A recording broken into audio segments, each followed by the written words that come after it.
Greetings, friends. I'm AK, And I'm Laura, and we are the the Chainsaw Chainsaw Girls. Girls. It is the beginning of February, and that means it is Black History Month. And this month, for the next 4 weeks, we are going to be covering movies that center around Black stories, and/or have a Black lead, and/or have a Black director. Which I'm sure a lot of you already know that. I mean, in film in general, but especially in the horror genre, has been historically and notoriously scarce. Actually, up until like the last decade, really when Jordan Peele Oh, came out with Get Out in 2017, hmm then Us and Nope. We have Ryan Coogler with Sinners that had 16 Oscar nominations, by the way. And then also Nia DaCosta with a 2021 sequel to the movie we are covering today, 1992's Candyman. I highly recommend you guys check out Horror Noir. It covers a lot of the themes that we're talking about today. It's a really fucking good documentary. Highly, highly recommended. It is on Shudder. Hell yeah. hmm Should we read All the right. IMDb right off the bat? Yes, let's go. The Candyman, a murderous soul with a hook for a hand, is accidentally summoned to reality by a skeptic student researching the monster's myth. Bit Yes, of a this was tongue tie there at the end, but we got it out. yeah. This was a Universal and TriStar movie. Did you see Candyman when you were a kid? I did. Do you want to hear a little bit of a Candyman story? Oh, I sure do. I think I told this story on the podcast before, but I went to camp when I was 7 and it was overnight camp and I had never been to overnight camp and I was separated from my sister and my cousin and I was forced to stay in a different cabin with kids my age and all the kids in the cabin told me that the Candyman was in the bathroom. So I did not shit for an entire week. And when I finally did, it happened like I shit my pants and it rolled down my leg and I kicked it into the fucking shrubs. No word of a lie. I Yeah. do remember that story. I forgot the Candyman aspect to it. I just remember the turd rolling down your legs. That I remember. Oh, they tortured me. They were like, Candyman's in there. So I could not. I went in one time and a kid walked in and said something about the Candyman again. And I fucking booked it because there were mirrors. There were big mirrors in the bathroom. Oh I my booked it out. gosh. But I ended up telling all the kids that the camp was built on like an old cemetery or something. It scared the shit out of all of them. Got in Hell yeah. trouble. You know how it goes. But yeah, Candyman. Whew, yeah, I did see it when I was a kid. It scared the shit out of me. I saw it when I was a kid and then I saw it again in high school. Still scared the shit out of me. I didn't see this movie until I was an adult, but I still knew who Candyman was as a child, hmm and I was fucking terrified. One thing Yeah. about this movie is, unlike Freddy, unlike Chucky, for example, there's nothing funny or silly about this movie at any point, actually. It's really tragic. It's really scary the entire time. Candyman is like a much more, I guess, quote unquote, serious character, right? For sure. And it Yes. makes it so much scarier to me. I also, when I rewatched it more recently, I never noticed the, I guess, gothic, like hmm romantic vibes to it. Okay. I'm so glad you said it because that's how I feel about the film. Like when I saw it again, when I got a little bit older, that's how I felt. It felt like gothic romance, almost like Dracula, kind of, but more Exactly. Phantom of the Opera. Like there was like a Phantom of the Oh, Opera vibe. And then when I started doing research, Tony Todd is quoted as saying he wanted to do his own like Phantom of the Opera. So he kind of got to like experience that as Candyman, which I think is really cool because yeah, once you rewatch it, I feel like you can kind of see that, right? At yeah, least as an adult, I that's did. I'm glad. I'm glad that that was the intention too, because that's Mhm. definitely how it came off. And there were so many times during this rewatch that I went, this reminds me a lot of vampire lore Mm. with the romance, Yeah. because vampires are a little sexy, right? A little, I mean, we already know. You already know if you've been listening to this podcast how we feel about vampires. So, Listen, I'm waiting. I know you're out there. Come and get me. Candyman was directed by Bernard Rose. The screenplay was also written by him, but it is based on the short story The Forbidden by Clive Barker, who wrote Hellraiser. For those that don't know, I'm sure you all do. And yeah. it's part of a short story collection in the book Books of Blood. If anyone's interested, that's where you can read all about where the Candyman started. It had a budget of between 8 and 9 million and it grossed 25.8 million, I want to say in the US. And the score, which is fucking incredible, is by Philip Glass. Yes. I was a little sad to find out that Philip Glass uh He has been reported as saying that he was a little disappointed in the movie when it came out initially because he just Mhm. had different expectations of what it was going to be, and then he thought it was more like a low budget slasher. I think he's changed his tune over the years a little bit, and now he's Yeah. like, oh, okay, these checks are still rolling in, so I see. But the soundtrack is just so epic.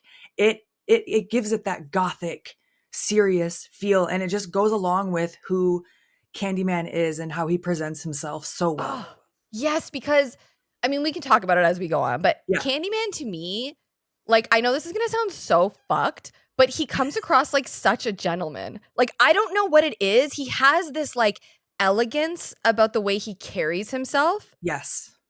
It's Do you see elegance and he's also poetic. poetic? Yes, Yeah.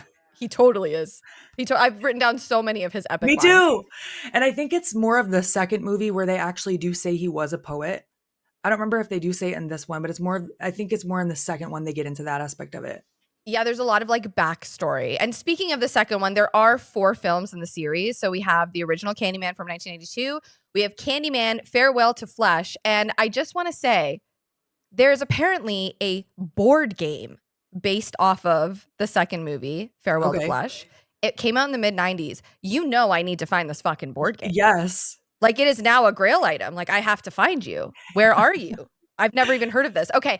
And then there was the reboot in 2021, which was Candyman, which was supposed to be a direct sequel to the OG. Right. And then there's And, Candyman 3, right? oh, yeah, sorry. Candyman 3, Day of the Dead.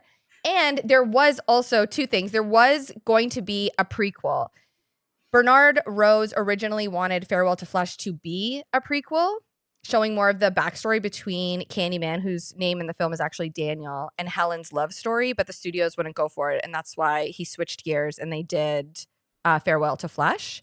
There was a 4th film at one point being discussed. I think it had something to do with like Tony Todd or Candyman would have been in New England or something. It was like very different, but they didn't end up doing it. And I think that was around 2004. So, Okay. and when we get to the end of the episode, I have some very funny crossovers that were potentially going to happen that never did.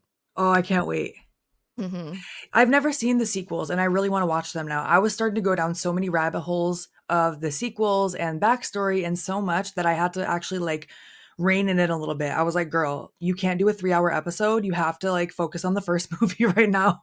Mm-hmm. I did the same thing. I know, especially learning more of Daniel's backstory. I was like, I wanted to know as much as I could about him, and Candyman's backstory is what I meant to say. But Yeah. yeah, Daniel Candyman, you know. Yeah, I don't remember if they actually call him Daniel in this movie, but by the second one, he has a name for Yeah, sure. I obviously refer to him as Candyman, but his Right. name was Daniel Robiton. That was his shoot name Yes. before he became the Candyman. Yeah. Oh my gosh, when I was doing my makeup before this episode, I was kind of like rehearsing a little bit, just saying certain things that I wanted to, warm up, basically warm up my vocals. Y'all know that I've had voice issues in the past, but I'm looking in the mirror and I kept saying his name. And I just stopped myself for a moment and I went, girl, you just said his name way too many times. You gotta fucking relax. Which it's silly, but I it's get it. still, you just pause and go, you look around a little bit like, I don't know. But it's crazy how I mean, obviously Candyman is based or was inspired by urban legends, right? Right.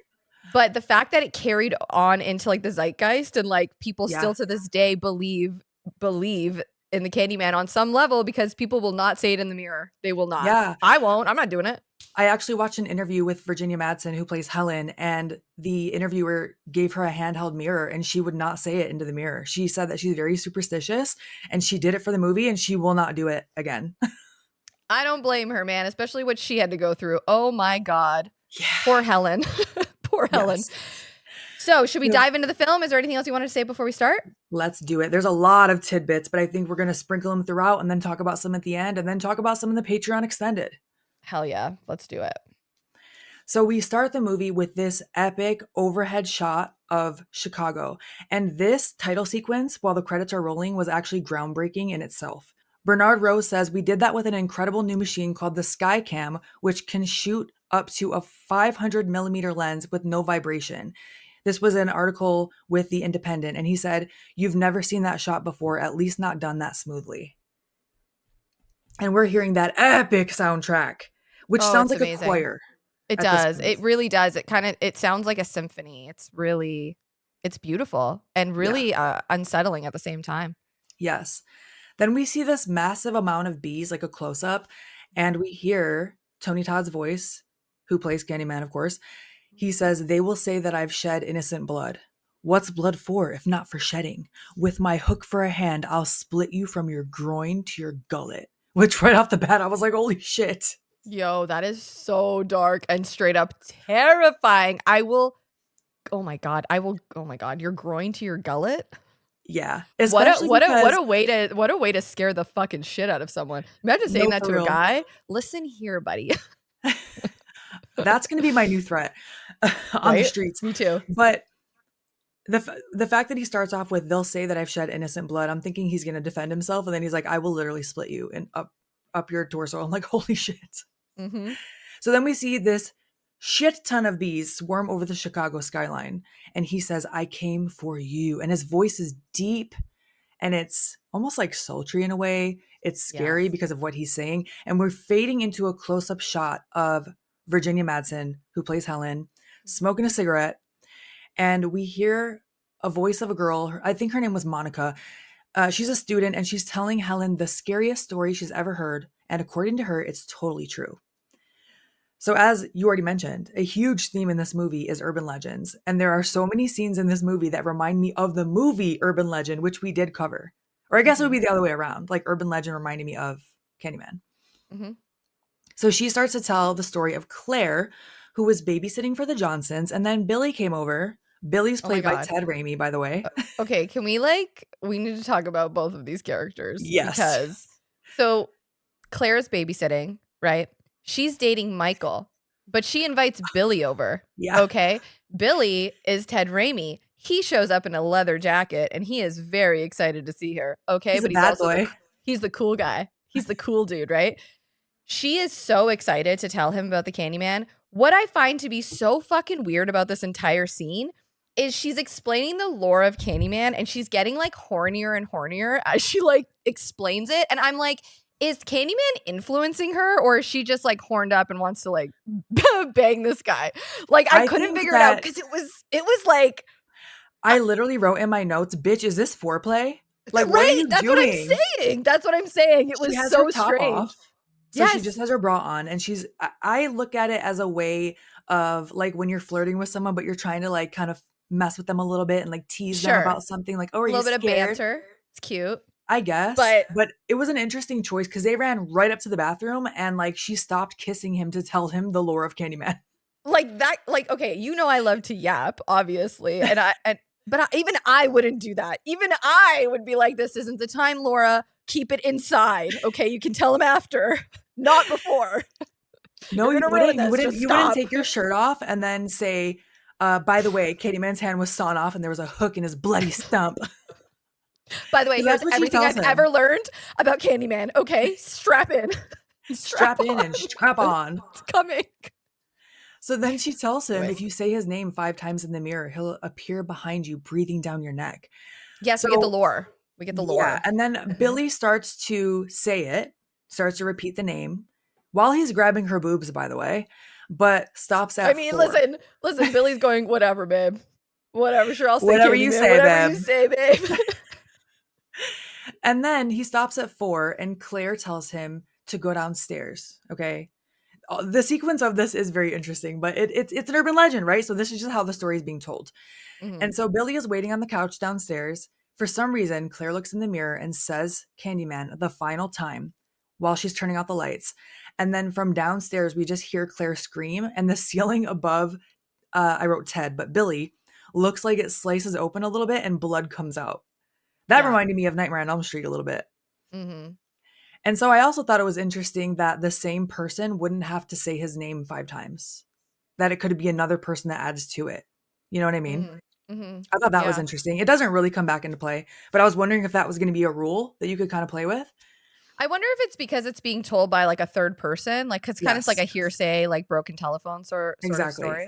I Yeah. also think 5 times is a lot to have to say his name, but I wonder if they wanted to make it different from like Bloody Mary, where you only have to say it 3 times. See, I was told Bloody Mary was 13 times at one point. 13? Yeah, That's I think the original way to do it was 13. what? I've never heard Yeah. that way, but I mean, who knows? Yeah. You know? Urban legends, right? They all have their own kind of Yeah. everyone has like a take on it, It you really know? is the game of telephone. I mean, 13, Yeah. they were like, "Look, we're gonna make sure that you know what you're doing. It's not gonna be by accident that you say this name Exactly. 13 times." Exactly. So Monica tells Helen that what Billy saw, turned his hair white from shock. That's always frequent in urban legends as well. Mhm. And he split her open with his hook and then he killed the baby too. Billy got away, but then he went crazy. And then she says, "My roommate's boyfriend knows him." There's always this distant connection to these stories by several Mhm. degrees of separation. It's always Yep. like my cousin's boyfriend's dog knew this person, you know? Yeah. And then we see that Helen's recording the conversation with a tape recorder. Mhm. Then she goes and finds Bernadette, played by Cassie Lemons. Yes, she's fantastic, by the way. I love her. Uh, Bernadette and Helen are besties, and they both attend the University of Illinois. They are writing a thesis on urban legends, we're going to find out here. And Bernadette is interviewing, I would say, a freshman or just someone a little bit younger than them. And Yeah. he's recounting a similar urban legend. And it's funny because, like, he obviously believes it a little bit because he kind of like says something to them after, and they both just kind of laugh about it. Like they're like, "Oh, he's immature or whatever." It's like a cute interaction between the girls. Yeah. They kind of have this thing where they're like, "Yeah, okay." And then we're gonna cut to Helen, and she's kind of walking across campus, and we hear a narrator, which eventually we will find out is Trevor, her husband. And Well, you he's already know how we just feel about Trevor just from that. yeah, if you were watching on YouTube, you saw the hard eye roll there. So Trevor is a professor at the university, and he is teaching a course on urban legends, and he's discussing right now he's talking about when everybody wanted baby crocodiles or alligators, and when once they grew up, they let them loose in the sewers. And this happened in Miami, apparently. I do remember that urban legend, actually. Do you? Me too. And yeah, Yeah. two of the students are saying, "No, it happened in Miami. No, it happened in New York." Right, Right? exactly. Like every urban legend, right? Everybody Yeah. knows someone that This has is one of the experienced it. scenes that really reminded me of the movie Urban Legend with when we're first introduced to Robert England giving a lecture on urban legends, right? Oh yeah, no, for sure, definitely. I But could definitely Candyman see came it. first. Yes, exactly. So Trevor kind of is talking about the nature of urban legends and this idea of like shared delusion, folklore, and how it's like a reflection of people's fears, right? And we kind of see here Helen, because Helen walks in and Helen's kind of watching this lecture. She looks a little perturbed right away. You can kind of tell she's annoyed. I couldn't figure out what it was at first, but we will find that out very quickly. He's obviously very skeptical of urban legends, and it looks to me like she's unsure. Like at first, like she kind of looks like she's interested, but you can't tell if she's a skeptic or not yet, Right. right? We don't know yet. So the class is over, and Helen sees Trevor talking to a young gal named Stacy, a little too close for comfort, in my opinion. I don't think I would be too happy with that either. Helen walks right fucking up to him and kisses him right in front of this girl. Like a little bit of territory marking, I guess, there, right? Get it, girl. I would do the same thing. So Helen straight up, once everybody leaves, Helen straight up is like, yo, what's the deal with Stacy? And he jokes about it. He's like, oh yeah, I'm hooking up with this like young fucking freshman or whatever. Yeah. You He's just like, told on yourself, you piece he of shit. did. You know what? Told on Really himself. cocky assholes will do stuff like that, where they will, I know the thumbs up on the screen if you're watching Sorry, on guys. YouTube. Guys, I was moving my hands as I do when I talk, and a thumbs up just popped up on the screen. But sometimes people will straight up tell you the truth right to your face. They're that cocky about it. And they will say it like Oh, a joke. yes. Yeah. Oh, yes. Oh. I think Sometimes you gotta listen to what people tell you, you know? you don't even have to read between the lines. They'll just Right. fucking admit it. Okay. Yeah. So then we find out here that Trevor's teaching this urban legends course, but he was not supposed to be teaching it this semester. He was supposed to be waiting for Helen and Bernadette to finish their thesis on urban legends so that they can teach the history and all that shit about urban legends, not him. Okay. Yeah. And And I he think just went right because around him. I think because they're trying to interview freshmen, they didn't want him to put all these stories in their head either, right? Like they wanted to interview the freshmen before they already have had a preconceived notion of the urban legends. And I love that he was like, "Well, I can't hold up their education for your thesis." And I'm like, "My guy, no offense, but you're not teaching them bioengineering, okay? I think they'll be okay Exactly. if you hold off on the Exactly. urban legends for a semester." Dude, I feel the same way. And also like that's her partner, that's her husband. What are you doing going behind her back and like do you know what I mean? I think Yeah, that's such a because shitty it thing to do. definitely appeared to be something that they already discussed. That's yes, exactly, Yeah. which is why she's pissed. And she Yeah. obviously feels like something's off with him, right? Right. Also in this scene, there's an actor there was a group of students with Stacy as well, and they're all named, and one of them, I believe, is Harold, and he's played by Eric Edwards, who also is in another movie we're covering this loop. So that's a little Ooh. hint if you wanna look into it. Ooh, I love that. Okay, so we're going to cut to Helen, who's working on her thesis, and she's listening to a woman recount the legend or the stories of Candyman.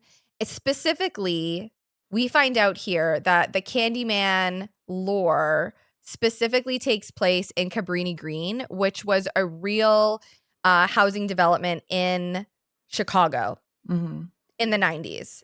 I don't believe it's there anymore, Right. but it was at the time.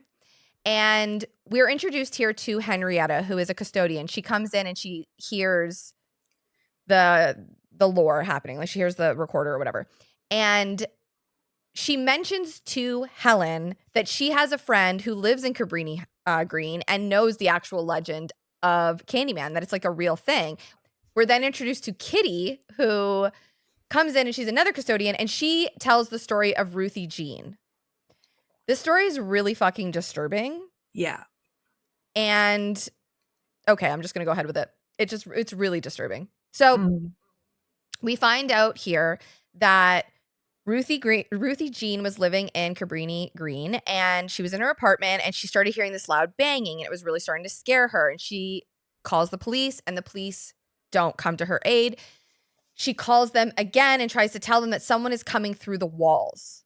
Someone is Mhm. coming through the wall. Okay. And they don't believe her, even though she called them twice. They eventually showed up and she was found, unfortunately, dead. And Mhm. Helen immediately says, "Was she shot?" And I thought that was really interesting that she just assumed right away that she was Yeah. shot. Yeah. You noticed that too, right? Like Yeah. I was like, oh. Mhm. And so Henrietta tells her that Candyman was the one that killed Ruthie. But Kitty is like, nah, no, and just leaves. Like Kitty wants no part of this. So then we're going to cut to Helen doing research on the murder of Ruthie Jean. And I wanted to just give you a little backstory on what this was inspired by. Yeah. Unfortunately, this was inspired by a true story, which is just awful, but it was inspired by the Chicago Medicine Cabinet murders, is what they're called. It refers to the real life murder of Ruthie Mae McCoy in 1987. Ruthie Mae McCoy was a mentally ill woman in Chicago's Grace Abbott Homes. She was shot after intruders broke into her apartment through the shared wall space behind her bathroom medicine cabinet. And as of Yeah. 2026, this murder is still unsolved. That's horrible. And yeah, so they took that story directly from the true crime situation and put it in here, also using a similar name, Ruthie Jean, as opposed to Ooh. Ruthie May. And actually, the last name McCoy will later meet Anne Marie, and she is listed as her last name being McCoy in this. So they use that as well. Yeah, I mean, the thought of someone coming through a medicine cabinet is one of the scariest things I've ever heard in my life. It's so terrifying. I had a recessed medicine cabinet in my downstairs, my half bath, and I Mhm. removed it and I realized, oh yeah, it's a giant hole in the wall because, it's so that your mirror isn't sticking out like all the way, close to your face. They Yeah. set it inside the wall, and I ended up moving it and just hanging like a picture frame mirror there. I mean, for me, it's not a problem because I'm in a house and it just goes Yeah. to like my furnace room, but yeah, there's just a giant hole in the wall for that cabinet. That's like terrifying. No, and the fact that they didn't think about that, like, what do you mean there's just a hole between these apartments and you can easily just pull this medicine cabinet out? Yeah. It's No, terrifying. it's terrifying. So Helen goes to Bernadette's house and shows her the articles on Ruthie. And they kind of start discussing Cabrini Green and just how dangerous it is. And they compare the news clippings. Okay, so this was what I thought was really interesting. We find out here that Helen lives in a condo very close to Cabrini Greens, but not in it. It's just a little bit outside of it. And originally, that apartment condo that she lives in was actually going to be a part of Cabrini Green and a part of the housing development, right? But they sold the land or something like that. And long story short, they turned it into condos because that's what pieces of shit do. And so they turned this into this huge condo that she lives in. Why is this important? Because she goes into the bathroom and she opens up her medicine cabinet and she shows Bernadette that she can remove the back of the medicine cabinet and could climb through the hole in the wall. And it's a vacant apartment. So that's why she's like, don't even worry about it. But look, this is a real When thing. she does that, when she pushes the medicine cabinet out, I'm like, girl, what are you doing? Like, I had the same reaction as Bernadette because she just starts Yeah. pushing on the other unit's medicine cabinet. And then Helen's like, oh, don't worry, it's vacant. But I'm thinking, okay, girl, now that medicine cabinet is just on the ground. Like, what happens when someone moves in there and they realize they can get through your apartment? Like, I I agree would with be you. drywalling that shit myself. I mean, Helen's got a lot more problems to worry about, but I'm with That's you true. 100%. Like, that's Well, terrifying to me. she didn't until what happens in this scene. Then she fucked up. Oh, because she ends up saying Candyman. Yeah. Yeah. But what's interesting though is like, yeah, that definitely summons him. But some of the things he says makes me think that he was like onto her all way already, right? Because like she's his like long lost love, isn't he? Isn't she? Isn't she It like the was like reincarnation? it seems like she's the reincarnation of his former love from back in the day and that this was inevitable almost, right? Yeah. Yeah. Caroline. I thought she was a reincarnation of Caroline, but I digress. Candyman basically does say at one point, like, yo, you're convincing people that I'm not real, and that's a fucking problem. and Like I that's take that personally. yeah, exactly. So Helen is teasing Bernadette for being scared, and then they start saying Candyman into the mirror. But only Helen says it for the fifth time. And then she, they kind of giggle about it. And she's like, oh, Bernadette, you're supposed to say it. But Bernadette's like, I'm not fucking with that. And then later that night, Helen's in bed. She hears a noise. We get a loud jump scare of Trevor getting into bed drunk. Okay. Okay, when he hops on her and just like crowds her, like I'm not a clingy person. I don't like cling at all. Like don't fucking cling on me. I don't like it. Even if you're my, partner. Like I don't like that. But like the way he just like dives on her immediately, if that was me, I'd be so pissed. I'm like deep in sleep. So Was I'm a she little sleeping? different. I'm not going to lie. I'm a cuddler. I know that might surprise some people. I I am too, think but just not like that. I don't want to I be think scared in the middle of the night. And I yeah, don't I want like think your alcohol breath on me. Like that would kind of piss me off. that's what I'm saying. Like I no, I like cuddling, but I'm saying like the way he did it was just so like, oh my God. Like, ew, you drunk Yeah, fuck. for Get sure. away from me. And being drunk and like it's also a precursor to what's going to happen with Trevor and his behavior in general. I think that's why I have like I don't Yeah. like that because I Yeah. immediately I'm just like I know what you've been up to, you piece of Because you shit. already know. You already know. So you're like, no. Yeah, exactly. So the next day, Helen and Bernadette are heading to Cabrini Green to do their research, okay? Bernadette is putting pepper spray, a taser in her purse. Helen is like, what's with the arsenal? And Bernadette is like, well, I want to play it safe. I don't think that this is a safe area. Hmm. I don't think it's a bad idea to have protection no matter where you're going. That's how Uh, I live my life, but that's just me. no, agreed. And this was the exterior hallway, the stairway scenes. A lot of this was shot in the real Cabrini Green housing projects. Right. And the producers had to pay off some of the gang members and use them as extras in order to like keep the peace so that they wouldn't start shit. At one point, a sniper bullet hit the production van on the last day of filming. And that was Oh, kind of shit. that was their cue to get the fuck out of there. But they did shoot as much as they could there. And the only dialogue that was actually written for like the gang members was when they're going up the stairs and one of the gang members yells something about the cops coming upstairs or Yeah. something, warning the other residents, right? That was the only line that they had, and the rest of it was all improvised. Oh, shit. Yes, and it was a lot of the cast and crew were pretty nervous shooting there. Yeah. Interesting. I didn't, yeah, I Mhm. missed that one. I missed that fact. Helen is getting frustrated about this, and I thought it was interesting. I'm like, why do you care if she's bringing pepper spray? Like, why would you not? no matter where you're going. That's how I I agree. feel. But Didn't you feel like Helen gaslit the shit out of her here? And kind of, I feel like Helen has lived in a bubble her whole life. And like, okay, this is such a judgment call. I shouldn't say this, but like, she just comes across as like, what, what do you mean? Like, of course I'm carrying pepper spray on me. Like, this is a dangerous situation. Like, mm, it's a real dangerous situation. Yes, we're going here. And yes, I'm going with you. But there's a part here where basically Bernadette is saying to her, like, do we really need to do this? Like, this is actually kind of scary.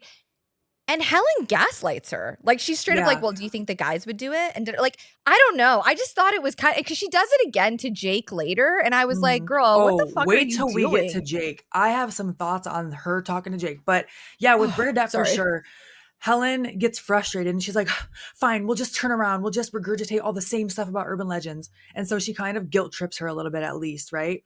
And then she does mention, do you think Trevor and Archie would chicken out? And that's their husbands. And that does seem like enough motivation for them to go through with it. Uh huh. So as they're arriving to Cabrini Green, there's that epic choir music playing. You see the whole place is covered in graffiti. There's a handful of those guys outside that you mentioned who Real are, gang members. Real I gang was going to members. say they're casted as gang members, but I guess they're real gang members. Oh, no, they're real. Yep. Yeah. Yep. Which honestly, anytime I pull up anywhere, if there are a handful of men outside, that's enough for me. I don't care. Like I said, I don't care where I am. That's enough for me to be like, never mind. I'm good. You know Oh, what? I'm all right. there's a bunch of guys hanging outside this gas station. I'm not going in. I'm Nope. I no. will drive till I'm on E. See you later. See ya. Bye. So one does have an epic 90s windbreaker on though. I will say that. Like that Oh, just I took me back to the early 90s. I caught it too, baby. I was like, oh yeah, that's a windbreaker, all right. So Helen and Bernadette, they go inside as they are being catcalled and spoken to the whole time, as you mentioned already. They're following them, asking if they're the police. Like you said, they yell upstairs to warn the other residents. Helen is like, "It's okay. They think we're cops. They're not going to follow us." And I was like, "Helen, you're Helen. a little confident in that statement, aren't you? That's what I'm saying. Like this girl seems very like sheltered, like she's never like been anywhere. A little oblivious, a little entitled, right?" Entitled. I think that's Yeah. what I'm looking for. Yeah, entitled.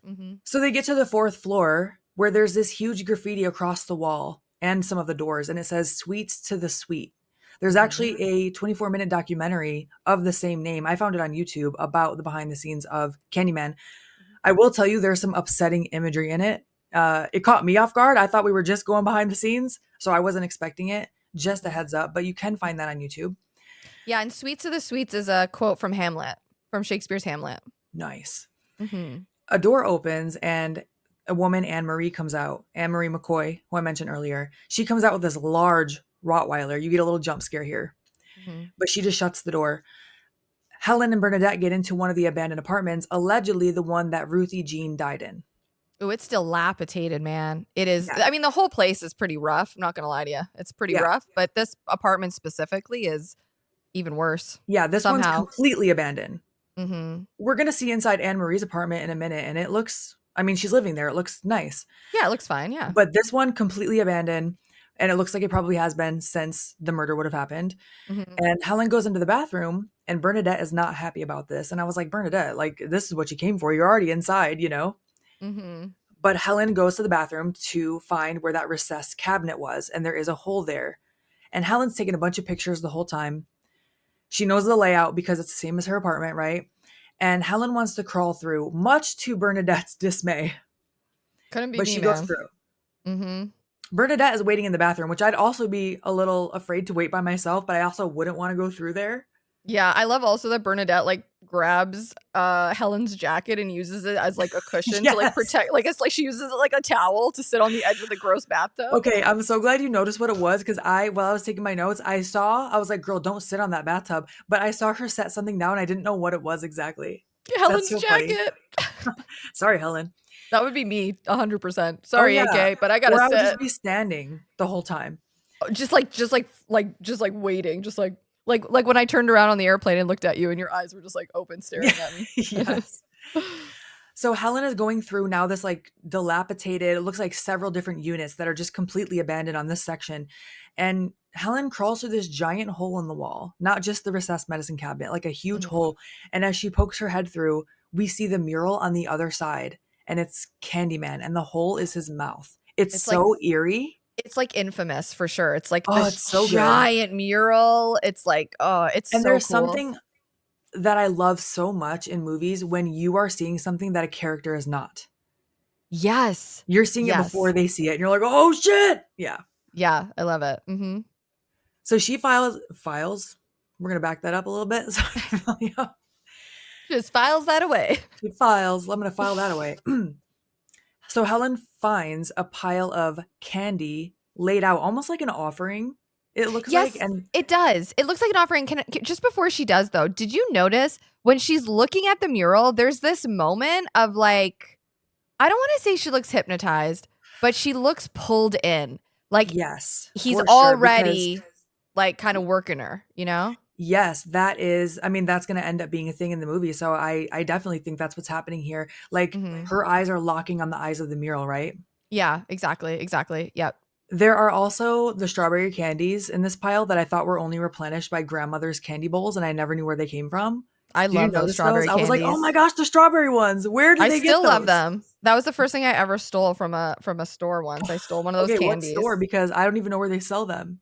It was like, you know what? I can't remember where it was. I think it was like a donation thing where you put like a couple quarters in and then you can take a candy. And I was like 6 and I was like, I just want the candy. And then I felt guilt over it for fucking years. I still feel guilty Still about to it, this honestly. day. God damn. But yeah. But But yeah, this like those candy the Oh, go ahead. candy is like you're saying, it looks like an offering, which makes sense. It's the Candyman. But Yeah. we see another urban legend here. We see the razor blade and the old chocolate here. Yes.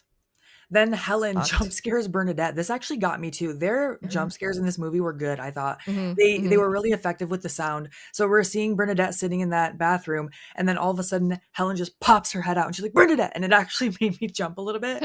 Yeah. Then they both get scared by Anne Marie, who is now up there with her dog. So Anne Marie wants to know what the fuck they're doing there. And she straight up says that when white people come around here, it's just to start problems. Mhm. She has her dog with her. She tells them that they don't belong here. They're explaining to her, we're students, we're just researching. Then she hears her baby start to cry. So she goes down to her apartment. She does eventually let them in her apartment. And she says, what are you studying? That we're bad, that we steal, that we're gangbangers, that we're all on drugs. Yeah. And she says, Jeez. we're not all like those assholes downstairs. I'm just trying to raise my child, Yep. basically. And her baby's name is Anthony. Anthony, little baby Anthony. Yeah. And she asks Helen at one point, because Helen's starting to help her with the baby who's crying. And she asks Helen if she has kids. And Helen says, no, but I'd love one. Mhm. Which I was like, I'm going to write this down because I feel like it might be pertinent toward the end of the story. So then asks if they want to know about Ruthie Jean. She knows why they're there. Yeah, she brings it up unprompted. Yeah. And so Mhm. Anne Marie starts telling them that she heard Ruthie Jean screaming. She called the cops and no one came. Ugh. And she says that she was scared for her child. No one's going to catch him. And they ask her who. And she says, Candyman. Mhm. So we cut to dinner at a fancy restaurant. There's a lot of contrasting imagery here in a very close area, right? You have the Mhm. projects, and then you have Helen and Bernadette living this life on the other side. And we go right to a fancy dinner where Helen, Bernadette, Trevor, and Archie, their husbands. Archie, by the way, is a little cameo by the director, Bernard Rose. You only see Mhm. him kind of like the back of his head or the side of his head Mhm. at the table. And we also meet Professor Philip Purcell, who looks like Beethoven had a child with a Cocker Spaniel. And he is Perfect. very Perfect description. He is the captain of the douche canoes. he is very condescending because he already wrote a paper on Candyman 10 years ago. And he's Don't you like, just "Don't hate you?" him? Don't you hate it? Like as soon Right as he off the started bat, talking, I was like, "Ugh, right off the bat. gross." Yeah. Like, "Oh, you don't know the story?" And he starts laughing maniacally when she's like, Oh, "No, I don't know the story." oh, he is like so shitty to them. Like he talks down to them like they're idiots. If I'm like, somebody started laughing maniacally like that at me in a public place, I feel like if I was Helen, I would have put that cigarette out on his fucking forehead. okay, I would have. I was like, my brain, like, I would have thrown a dinner roll at him, and you're like, I would have taken that cigarette and just fucking put it out in his face. I would have Better, burned you should him. have. Burn him. But he Fuck starts him. to tell her the backstory of Candyman. Okay, so Professor Philip, the douche canoe, goes on to tell the lore of Candyman. Okay, so we're gonna find out some things about Candyman. Candyman's actual name was Daniel Robiton. Okay, he was born to two His parents, blah, blah, blah. His parents were named Thea B and Wendell Robital, and they were both slaves. And I believe slavery was abolished. I'm doing this in air quotes, abolished, in like 2 weeks after his birth. Okay. He was also a Capricorn, if anyone's wondering. He was born on January 17th. Okay. So dad made a lot of money by designing a device that was used to produce shoes. Okay. So Daniel got to sort of live in high society. All right. Or polite society, however he worded it. Okay. That he also was an amazing artist. Okay. This is big. He was a painter and a really great artist. And he was commissioned by a lot of these wealthy people to like paint portraits for them, right? He was approached by a wealthy landowner named Hayward Sullivan and had Daniel commission a painting of his daughter, his virginal daughter, Caroline Sullivan. Yeah, Okay. just that phrase. I was like, ew. Ew. Fucking ew is right. Okay. So Daniel and Caroline fall in love and she gets pregnant, and Hayward, his fucking name is Hayward, finds out, and he's a piece of shit, of course. The Separate Car Act had just been passed in Louisiana, and it was kind of like the start of segregation. Mm. Somewhere in there, okay? So he hired men. Now, this is very fucking awful. And I also want to point out, too, this was 4 years before interracial marriage was not illegal yet. Okay? But it was an issue. And so Hayward hired a bunch of men to hunt down Daniel and basically lynched him to death by, this is so fucked. Okay. This happened on Cabrini Green land. Okay. So this happened many years ago before they built up the projects there. All right. The men held down Daniel. They cut his hand off. They doused him in honey. And they let loose honeybees. And they obviously swarmed him, and he was stung to death. Okay. And before he died, Hayward, the monstrous piece of shit that he is, held up a mirror to Daniel's face to show him how fucking hideous he was, and that that Caroline would never go for him, which like also is so evil. I mean, all of it's evil, but this is like, all of it is it's just like, it's hard for me to like recount it, even though it's a fake story, but it feels so But you fucking know that it's visceral and real. rooted in things that actually happen to That's people. Yes. exactly, dude. Exactly why it's Yes. like, it's just fucking horrible. So there's a little kid that walks up to them because this draws a crowd. Don't ask. I don't fucking get it either. But this draws a crowd, and a kid comes up and sees the honey and the bees and all that, and he whispers Candyman, and that's kind of where the name starts. Okay. Caroline gets the mirror afterwards, and when she looks inside the mirror, she sees Candyman / Daniel's soul is inside the mirror. Okay. And then the men burned his body. Yeah, they burn his body and spread the ashes over Cabrini Green as well. You had that deep backstory. Professor Purcell tells a little bit of an abridged version of that. And while he's telling the story, we're getting this zooming close-up shot of Helen's face. They do this a lot, where just her eyes are like soft lit. Similar to how they light Morticia Adams' face in Adam's Family, actually. It's like just her eyes, right? And we just see her face, but we can hear the screams and the things that are happening to Daniel, aka Candyman, as the professor is telling this story. It's fucking tragic, obviously. We don't need to tell you that, right? No. It's horrible. And it's that thing of like, you can't tell if she's having a reaction because it's so fucking horrifying, or if Candyman is influencing her, or if she's having memories and kind of remembers you know what I mean? It's sort of a mix of all of these things. And you're trying to kind of figure that out. And we kind of go from a shot of Helen's eyes and we flash over to that Candyman mural's eyes. And then we see Helen is back there by herself again, alone this time. And she's taking more pictures. She's bold for that one. Oh. Like, I don't even want to go to the grocery store by myself. And it's not that I live in like fear or paranoia. It's just, I don't know. The world's fucked up. Like, I get you. I understand. I get you. I mean, I wouldn't go here by myself. That's for sure. She's looking at that mural of Candyman again, right? And she's really staring into the eyes. And she almost looks tortured for a second. And again, I think that she's being hypnotized, right? Like, and I guess they hired an actual hypnotist. Bernard Rose hired an actual hypnotist and hypnotized. She was hypnotized on the set. Virginia Madsen actually is quoted as saying that she was hypnotized for some of the scenes. That is wild. Yeah, pretty crazy. I have to link that interview I talked about earlier that she did because I can't think of the name of it off the top of my head, but I will link it in the show notes. It Mhm. was wild. It's like a late show, and I don't know if that's why the content was how it is, but she was talking about like going to Madonna's parties, and she was talking about like simulated sex and sex scenes in movies and dildos, and like I don't know, she just seemed like such a vibe. I was like, I Mhm, want to mhm. talk to her so bad. Yeah, yeah, yeah. I agree. Some of the interviews I saw of her too, I was like, man, I kind of want to meet this girl. Yeah, for sure. Yeah, yeah. So I Helen guess not goes a to knock. girl. She's a woman. So Helen goes to knock on Anne Marie's door, and there's a little boy outside that says Anne Marie isn't home, but she said you'd be back. And I wrote, not Helen going to look through her window when he just told you that she's not home. She gets jump scared by the dog again. Mhm. Now, this is Jake. And Helen starts asking Jake questions about Ruthie Jean's death, which is fucking insane. This boy Dude, doesn't look like he's more than 10 years old. I was just going to say the same thing. It's so inappropriate.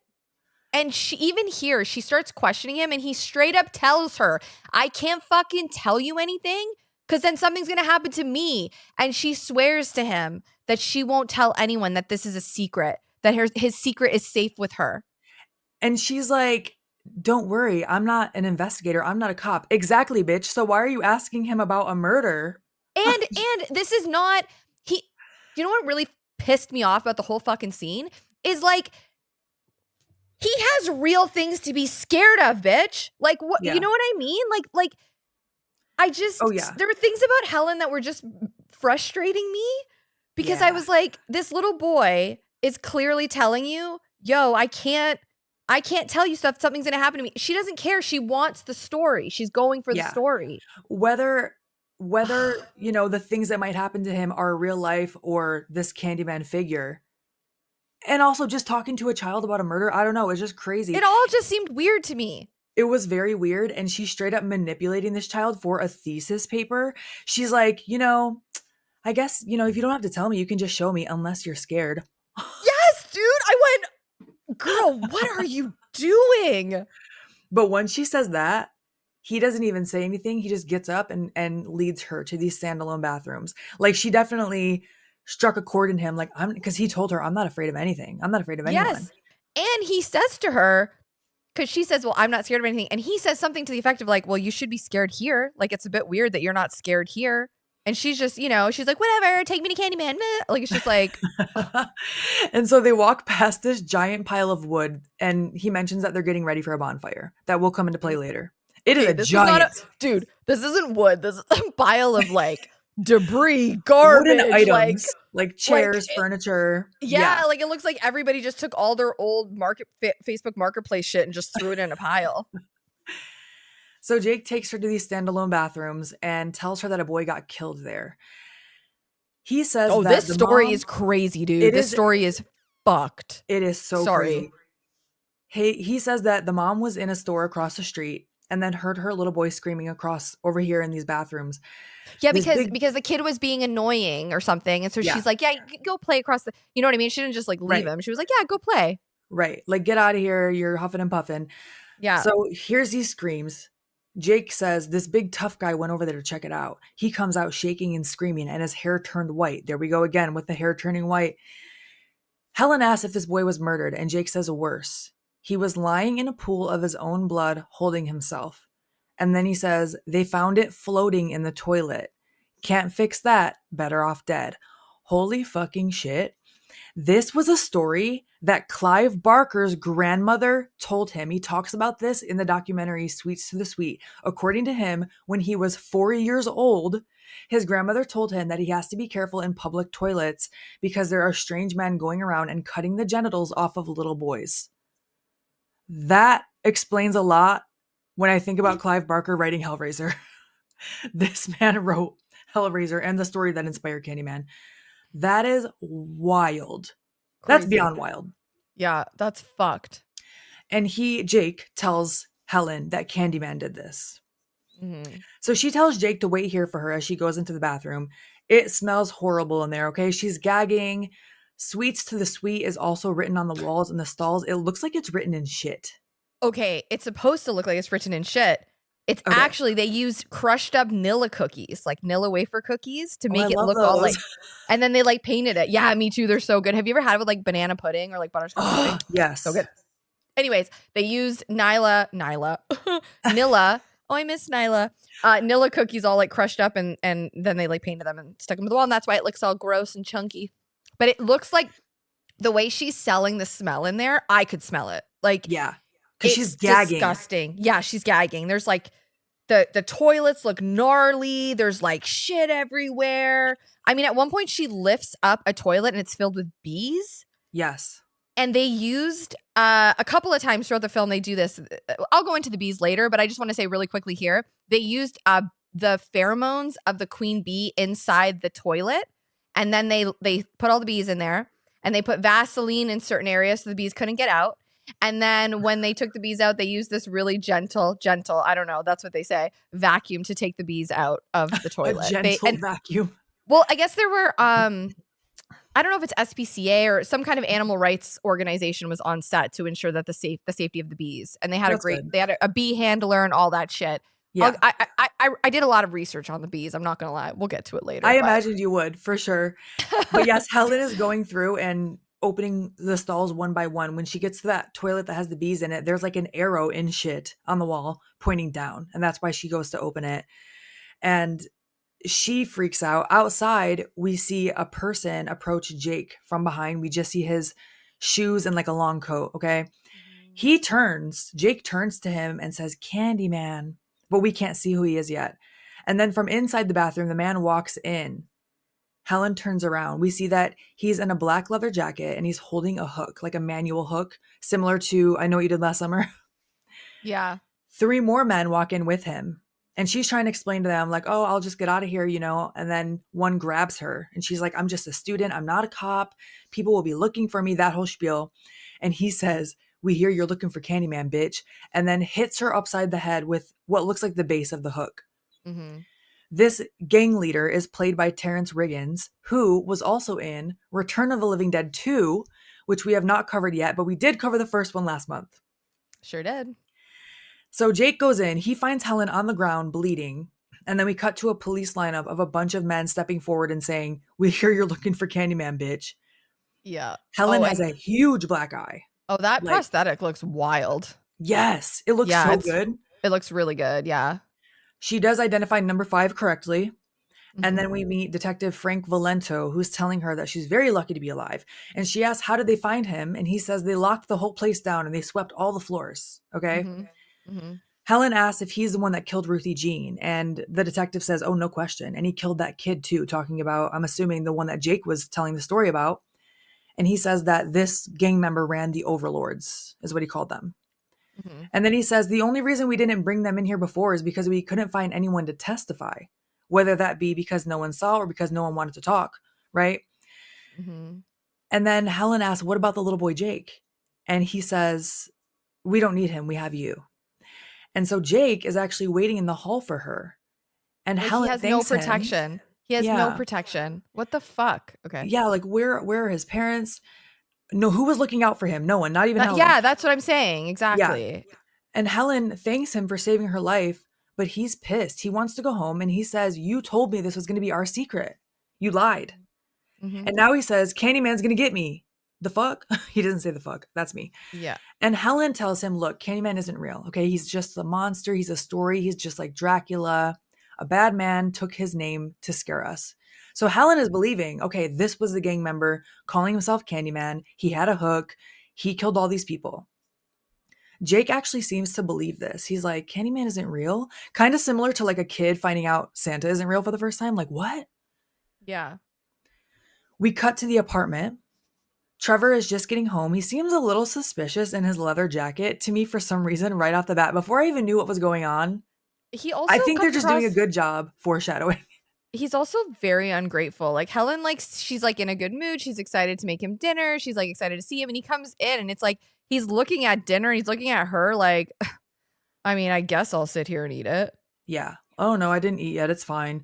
And it's been a It's minute fine. because It's fine. Oh, yeah, it's fine. Okay, bitch. it's Let me fine. I'm just take making you that a plate candlelit for dinner. Oh, you it's just fine. Okay, I'll eat by myself. Thank you. You can tell it's been a minute because her bruising is down, but her eye is red, like they just gave her a red contact. Back at the university, Bernadette is welcoming Helen back, and Helen does say here, feeling like she's waking up a little bit, she says what makes her the most angry is that two people were murdered and the cops did nothing. But something happens to a white woman and they lock the whole place down. Like she's just realizing that this is an issue. Yeah. And Bernadette is like, yes, but you helped a bad man, or you helped to put a bad man away, which is also Mhm. true, right? Yeah. Mhm. So Bernadette also got one of her friends to develop Helen's photos, even though that camera was smashed. Yeah, So, she got her the negatives. yes. And so Bernadette is leaving in her little white Beetle. Mhm. Helen's walking to her car in the parking garage, and we Not paying see, attention, by the way. Not paying oh, attention to anything. She's only looking at the negatives in a parking she's garage. so I'm excited. like, girl, that is She's like that's like people looking at their iPhones walking down, right? Like, that, and please. also because of how she's looking at the negative so excited, it reminded me of Leprechaun. How excited he is about gold. For some reason, I don't know why, that's where my mind went. What? But we see I'm sorry. no, you're good. Wow. Okay. I know it's so random. We see a man's shoes and a long coat again, and we hear Helen, and it's so drawn out and deep and creepy. Helen actually hears this. I didn't know if we were just hearing it, if it was in Helen's head. I mean, I guess we don't know if it's in her head or not, right? Because she hears it and she answers. She's like, "Who is it?" We see at the other end of the garage Candyman, Tony Todd, Yo, in a long coat, dress pants, and shoes, dude. standing in this wide stance, and he says, "Helen, I came for you." Yo. He looks sharp as fuck, man. Sharp. Like he looks terrifying, but also like terrifyingly handsome and like it's just all of it is so fucking scary, but also intriguing. Like you're Yeah. like, who is this? Yes. Sharp in every Unreal. sense of the word. Sharp in his Presence. attire and sharp with his hook. Could you imagine him being a pro wrestler? Like he has the presence to Oh, like yeah. just like command a room, you know? And Tony Todd was like 6'5". Yes, Tony Todd was Yeah. so tall. Yeah. And he I mean he embodies this character. It's just like, Yes. ugh. Yeah. And so Helen starts having flashes of that mural, and it's really affecting her. She's almost entranced, Mhm. and she's kind of like stumbling around, and he's getting closer and closer. And she says, "I'm sorry, I have to go. I'm late." Like she's just almost saying it in a daze. Mhm. And he basically tells her, "You didn't believe in me, so I was obliged to show up." That's it. And he, That's yeah. really it. Yeah, that's what he tells her And he basically. also says, "Be my victim." He says that a lot, which Uh-huh. I'm And like, we ugh. hear like screaming and crying and the music is wild here. It's wild. One of my favorite quotes by him in this movie, he has a lot of good ones. He says, "I am the writing on the wall, the whisper in the classroom. Without these things, I am nothing. So now I must shed innocent blood. Come with me." Ugh. So he talks Yes. about this a lot throughout the movie about how he lives through the fear of the people, basically. Without Exactly this why urban he's legend, pissed. That's why yeah, he's pissed at her for like trying to like, disprove it. she is putting doubt in his believers, like Jake, for example, and that's a problem for him because without Yeah. their fear and without them talking about him, he doesn't exist. Mhm. So Helen at this point awakens to screams. This is fucking crazy. This Yo, this whole scene, whole scene, it's so scary. From yeah, now to the end of the movie, to me, is like terrifying. It's yes, terrifying, man. I agree. So we're on a close up of Helen's face. You just hear screaming in the background, and the shot Mhm. starts to pan out, and she's on a bathroom floor covered in blood. A woman is screaming from another room. So Helen picks up this cleaver that's on the ground. She opens the door to see the Rottweiler's head on the ground, not on his Yeah. body, just to be clear. She is in Decapitated. Anne Marie's apartment, and Anne Marie is screaming and crying in another room. So Helen goes in there. She finds her. She finds Anne Marie screaming over her baby's crib that is empty, but it's covered in blood, blood all over the walls. She's like gutturally screaming. It Yes. is such a painful scream. And if you've ever heard that in real life, it like that I got the same feeling as soon as I heard her screaming. I was like, "Oh my god, this is so real to life." Like that Yeah. earth-shattering fucking scream, man. Yeah, and Yeah. guttural is a great way to put it. Anne Marie Mhm. thinks, obviously, that Helen killed her baby or did something with her baby and starts fighting her, rightfully so. Yeah. Helen gets on top of her with the cleaver and she raises it. But right at that moment, the police barge in. And Helen's They, also saying, "Calm down." Like, Helen's yeah, saying, "Stop, just calm down," right? Like, she's trying to get her to right. not fucking attack her, right? But it doesn't look good. Like you are in this No. woman's apartment, Helen, Covered but in blood. also from what we're seeing from Helen's perspective, it is also very confusing. She doesn't know what's happening. She doesn't know why she's Yeah. covered in blood, right? Yeah. Yeah, for sure. But especially to the police, this does not look good. And they do arrest Helen. Yeah. And at the station, because at first there's a commotion. Anne Marie grabs a cleaver. I'm like, oh no, are they going to do something to Anne Marie? Thank goodness they I don't. They know. do If arrest anything Helen. happened to her, I would be so pissed. I liked Anne Marie. That's what I was waiting for. I was like, oh, okay. Yeah. They do arrest Helen at the station. This female cop is making her remove her sweater. Helen is sobbing. Ooh, I've got something. I've got a little tidbit here if you'd Yeah, like to hear it. Okay. of course. So, yes, Helen is sobbing. It's a horrible scene. Okay. Nobody wants to get naked like that. It's humiliating, right? It's just awful. She's covered in blood. She wants to have a shower. This fucking police officer is like, just give me your clothes. I don't care. But fun fact, the officer is played by Rusty Schwimmer, who is Virginia Madsen's lifelong best friend. And she actually pitched for her to be the cop because she would be a lot more comfortable, obviously, like Oh, working with her. And some of her credits, she was in Twister and she was in Sleepwalkers, but she has like a fucking ton of credits, a ton. oh, that's awesome. I didn't catch that one either. I love when we have different tidbits. It's just a really fucking sad scene too, all around. And Yeah. her like begging for the shower and just the, having to take her bra off and stuff. She has to lift Yikes. up each one of her breasts to show that she's not concealing anything. I mean, based on what they think she did, I understand, but yeah, it's just upsetting. I also thought it was interesting. It looked like her bra had more blood on it than her sweater. I just Yeah, noted she's that. I soaked. guess it doesn't really matter, but I just thought it was interesting.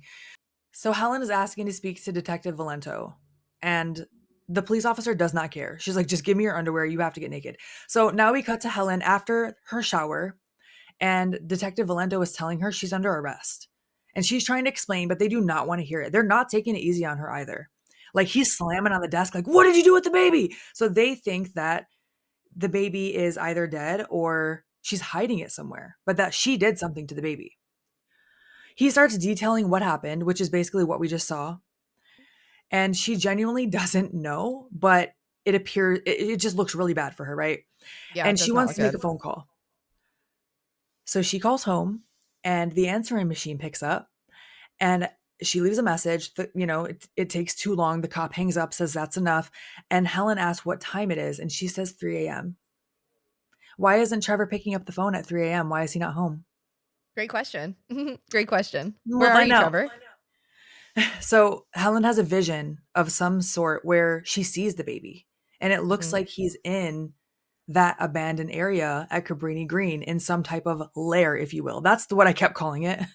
Yeah, it looks like a layer. So it looks like the baby is alive and well, at least in her vision.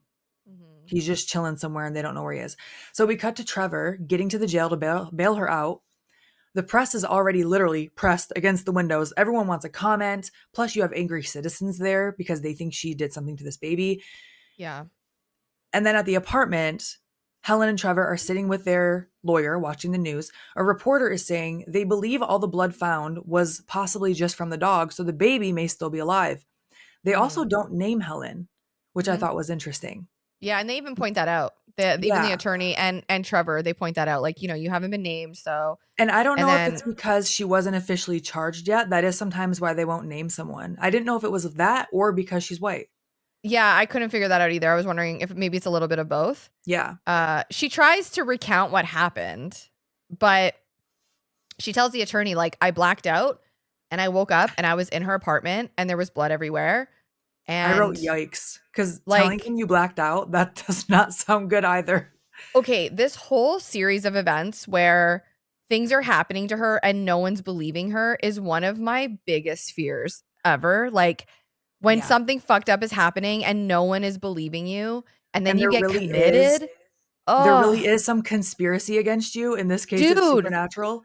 Yes, dude. It's like, it's horrifying. It reminded me of that Invisible Man reboot. They must have taken a lot from this movie because there are just scenes in that reminded me of just like that feeling of like when nobody believes you and you're just Yeah. desperate. And You're in this desperate for case, someone. they do such a good job of setting it up to where you understand why they don't believe her. Yeah, 100%, dude. Like, this 100%. looks Yeah, really bad, man. Helen. Oh, yeah. Yeah. So later we see Helen in the bath. Trevor's checking on her and then he says, "Look, I got to go to the campus just to pick up some work. I'll only be 20 minutes." And she asks him where he was last night.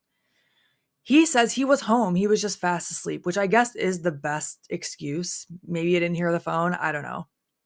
He does The seem phones were supportive so in this loud scene. back then. The phones back I know. then were so fucking loud. That's true. You would hear it if you were like in the basement, you could hear You the couldn't fucking turn phone. that shit on vibrate. No, it was just like blaring.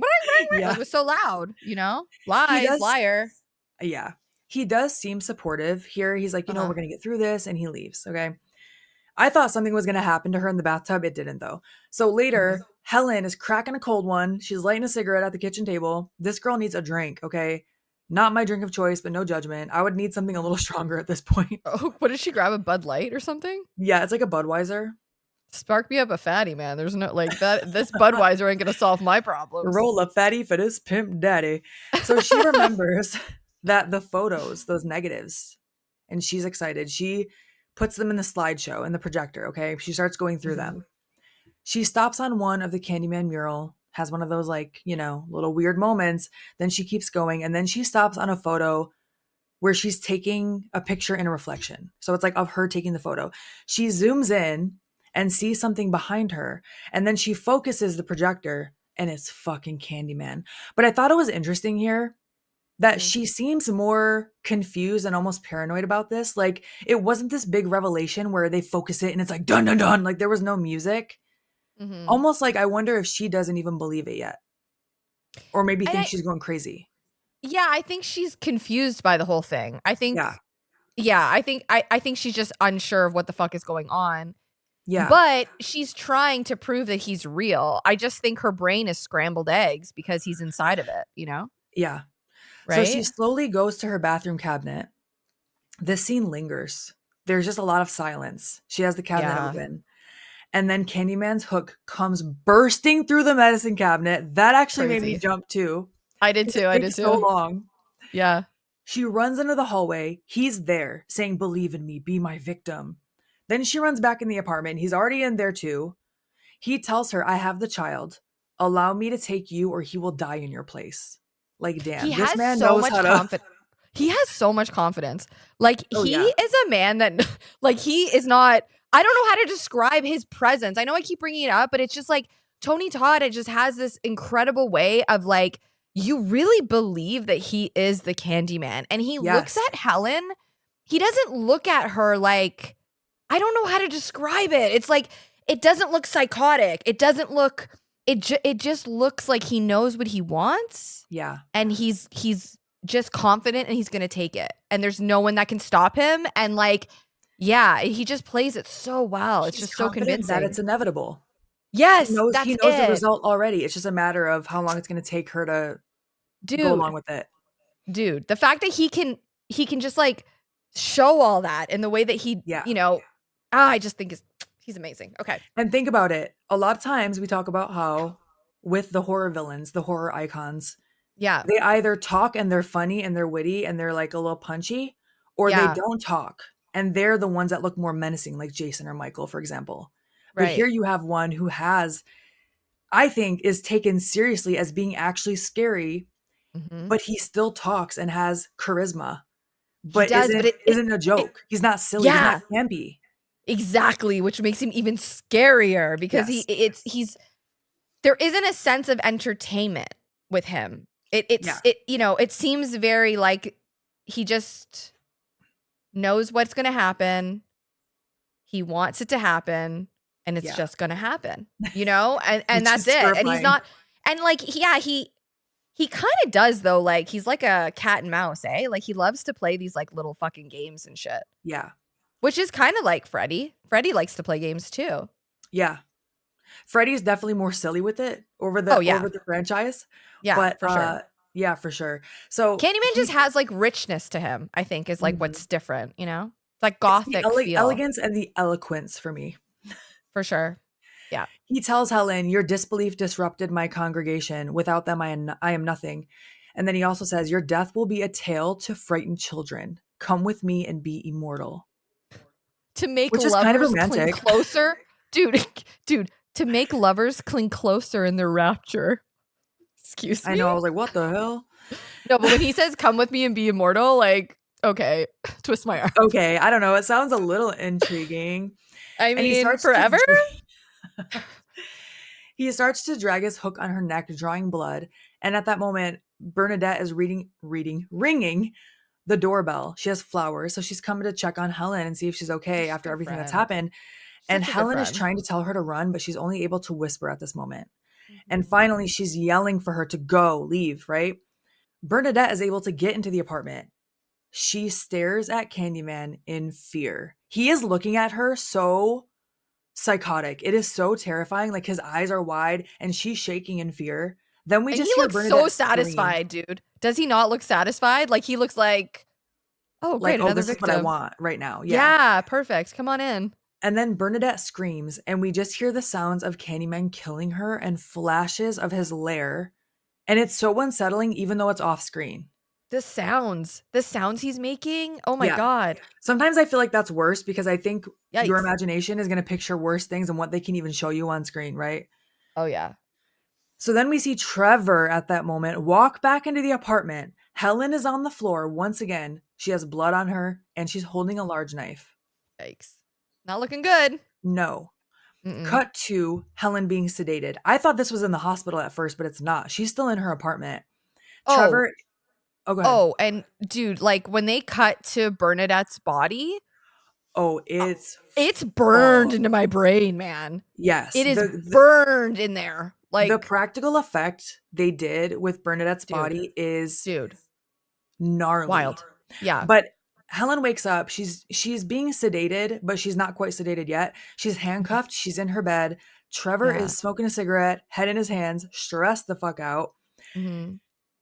Helen, gets up.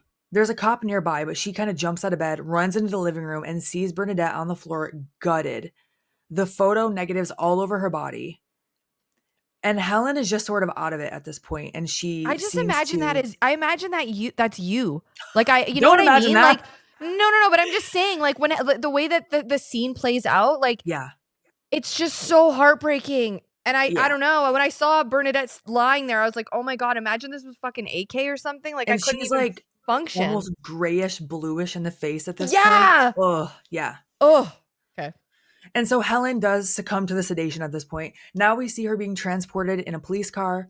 She hears Candyman's voice saying, "Why do you want to live? Like, what is the point? Basically, come with me."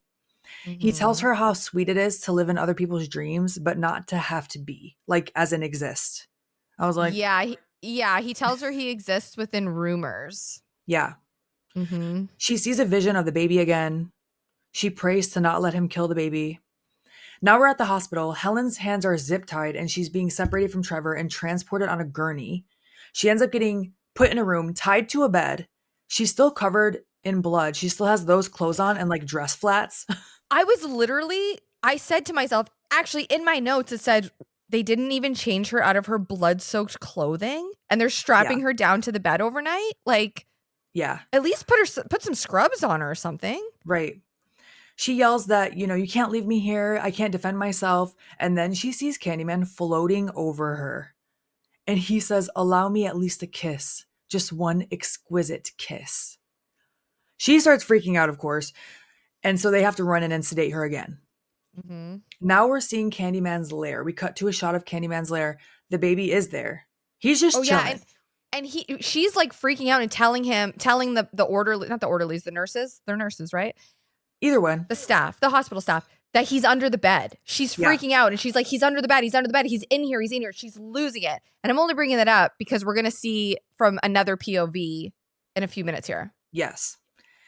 Oh, and I also want to say one more small thing. Yeah. Sorry. When we get to Dr. Burke's office, I have some things. Sorry, Okay. continue. Just No, you're good. whenever we're in Dr. Burke's office, I have a Okay. couple of things to yeah. Hell yeah. So we see with that baby in the lair, Candyman has his hook way too close to that baby's face. And then he starts giving the baby something off his finger, which I Oh, hated. yeah. And I was like, Yeah, it maybe was a it's bit weird. honey because of the bees, which you're not supposed to give babies honey. I don't know. Oh, I don't have a baby, but I did read that one time. I don't know anything about babies. So the next morning, one of the dickhead orderlies tells Helen, "You're going to Disneyland." When she asks where they're going, I'm like, is that really necessary? Then again, if she really did what you think she did, maybe you just don't give a fuck, right? But Mhm. he gave me the vibe he's like that either way.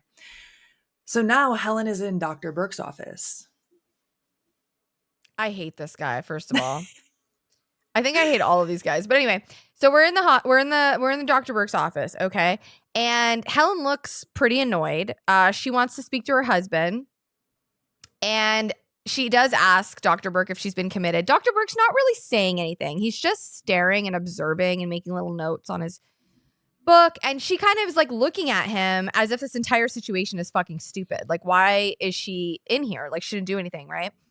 He explains that she's been in there for a month and they've been pumping her full of Thorazine. Now, Thorazine, I talked about in the original Halloween. That's what they used to sedate Michael, was Oh, Thorazine. So Thorazine was a first generation antipsychotic medication, and it was used to treat schizophrenia, bipolar, severe behavioral issues, and it also the hiccups, which I thought was interesting. And it's still used today, but it's just under like a different brand name. okay. Yeah. Interesting. Yeah. Mm-hmm. Yeah, realizing that you've been there for a month, how fucking horrifying. Oh, so scary, dude. And nobody's Yeah. listening to you. And Helen wants her attorney. She does. And I don't blame her. And Dr. Burke Yeah. is like, well, actually, I'm working on your defense, which is Yeah. He's crazy. like, actually, you're being charged with first degree murder. Yeah. And he's like, and we're trying to find out if you can stand trial or not. Yeah. And she's like, well, what the hell happened in the apartment? And she kind of looks off to the side as and like her eyes are tearing. And it's like, I think that the gravity of the situation is like starting to hit her, right? Hmm. And so she says nothing and they're just kind of staring at each other. And then he turns on a little TV and we see the security footage of Helen strapped down to the bed, freaking out that Candyman is in there, but we don't see Candyman. Yeah. And she's realizing for the first time that she's the only one that can see him. She like cries softly to herself. Yeah. And she's saying to him, she's not capable of this. Like, I'm Yeah. not capable of this shit. And the doctor just looks at her like, I've heard this a million times, Yeah. He's And like, you she's sure like, about that? yeah. And she's like, I can fucking prove it to you, man. I can prove it to you. She turns and she starts saying Candyman into the mirror. And nothing happens. At Then all of a first, but sudden, don't worry, her boo's coming. Holy shit. Dr. Burke starts spitting up blood. Candyman appears from behind him, gutting him through the back. The way Dr. Burke sells this, he's like, oh, like shaking. It's crazy. Dude, it's insane, man. And Candyman tells her, "You're mine now. Our congregation should witness a new miracle." Yo, he unstraps her. Boom, boom. Okay. And she's staring at him as if like, okay, this guy just like I'm sure there's a whole bunch of feelings, right? It's terror, it's whatever, whatever, whatever. Then he launches himself backwards out the window. Okay, It giving her looks an so exit. crazy. No, it looked insane. He's It like, looked insane. Like he was just like, boom, like what an exit. You know what I'm yeah, saying? Like just gonna like fly he got backwards out this sucked up window. into a UFO or something. That's what it looked like. Like he had a bungee cord that like pulled him out. So Yeah. he flies through the window and then she realizes, oh, now I have an exit. So she gets the Not straps only off. that, but she realizes this shit's gonna get blamed on me too. Oh, 100%. She's got to get the fuck out of Dodge. She got to get out Yeah. of there. And she does.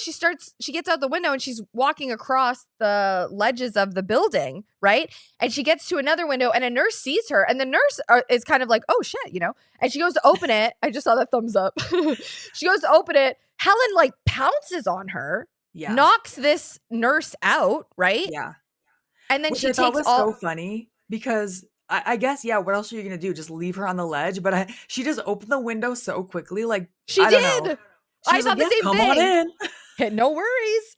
And so she does. She knocks over the nurse. Nurse gets knocked out. She puts on the nurse's outfit, steals the nurse's keys, and sneaks her ass into the elevator past the staff. And she's like wiping blood off her face. And, and she books it out of the hospital. And she is running home to Trevor. Yep. She gets back to the apartment And I knew this shit First of was all, coming. I knew this shit was dude, first of coming. all, can we just talk about the color of the walls? Salmon? Is that what you wrote? Pepto Pepto-Bismol pink? Pepto. The whole place looks like, at first I thought, oh, Trevor's moving out. He's moving on. Well, Me he is too. moving on. I went, okay, someone moved in. Because it's all like furniture is covered and it looks like Mhm. someone's moving out, but really they're renovating. They're painting. And guess who's painting everyone? Guess who's painting the walls? Salmon or whatever the fuck the color is. It's Stacy from the The beginning of the movie. 22-year-old, the fucking 22-year-old urban legend student Hmm. that clearly Trevor has been having an affair with. Fucking Not creep. only are the walls being painted this color, but it looks like all the furniture is that color too. Like, what are you doing? It looks I know. That's what I'm saying. Like, he must be down bad for her to let her paint the walls that color. Like, he's like, Yeah. "Sure, babe, do whatever you want." Yeah. Oh, once she sees Helen, she immediately starts sobbing. That's her only Sobbing. reaction. She's so scared because she thinks Helen is a murderer. And is there to kill her, probably. Right. Yeah. Trevor comes into the room and he's so creepy. He says something like, "What's the matter, babe? Something about a little boo boo." I was like, ew. Yeah, because she's Ugh. a fucking child compared to you, probably. Ew. Ew. Gross. No, So thank you. Helen is obviously not thrilled about this. She Mhm. takes a can of that ugly ass paint, throws it against a wall. I will say, I don't hate a clay pink. I don't hate a clay pink color, but whatever they're doing in that apartment is just, I wasn't a fan. I love pink. It's one of my favorite colors ever, but it looked Yeah. to me like they wanted even the ceilings to be pink. Like, Yeah. okay, there's a Literally line. everything. You need contrast, my friends. Yeah. So Helen realizes that Trevor thought that she was never coming out of there, that he just left her there and was like, all right, moving on with this little student that I'm sure he was having an affair with the entire time because she's Yeah. already moving in or painting or something at the very least. Mhm. She goes to hand Stacy the phone to call the police. Like, here you go, Stacy, go ahead, call. But Stacy is just sobbing. Mhm. And so Helen sets down the phone and she, kind of sits down. She starts crying a little bit. She realizes that it's over and she just walks out. The Mhm. second she walks out, Trevor immediately grabs the phone and is calling the police. I'm like, at least lock the door first. You know what I mean?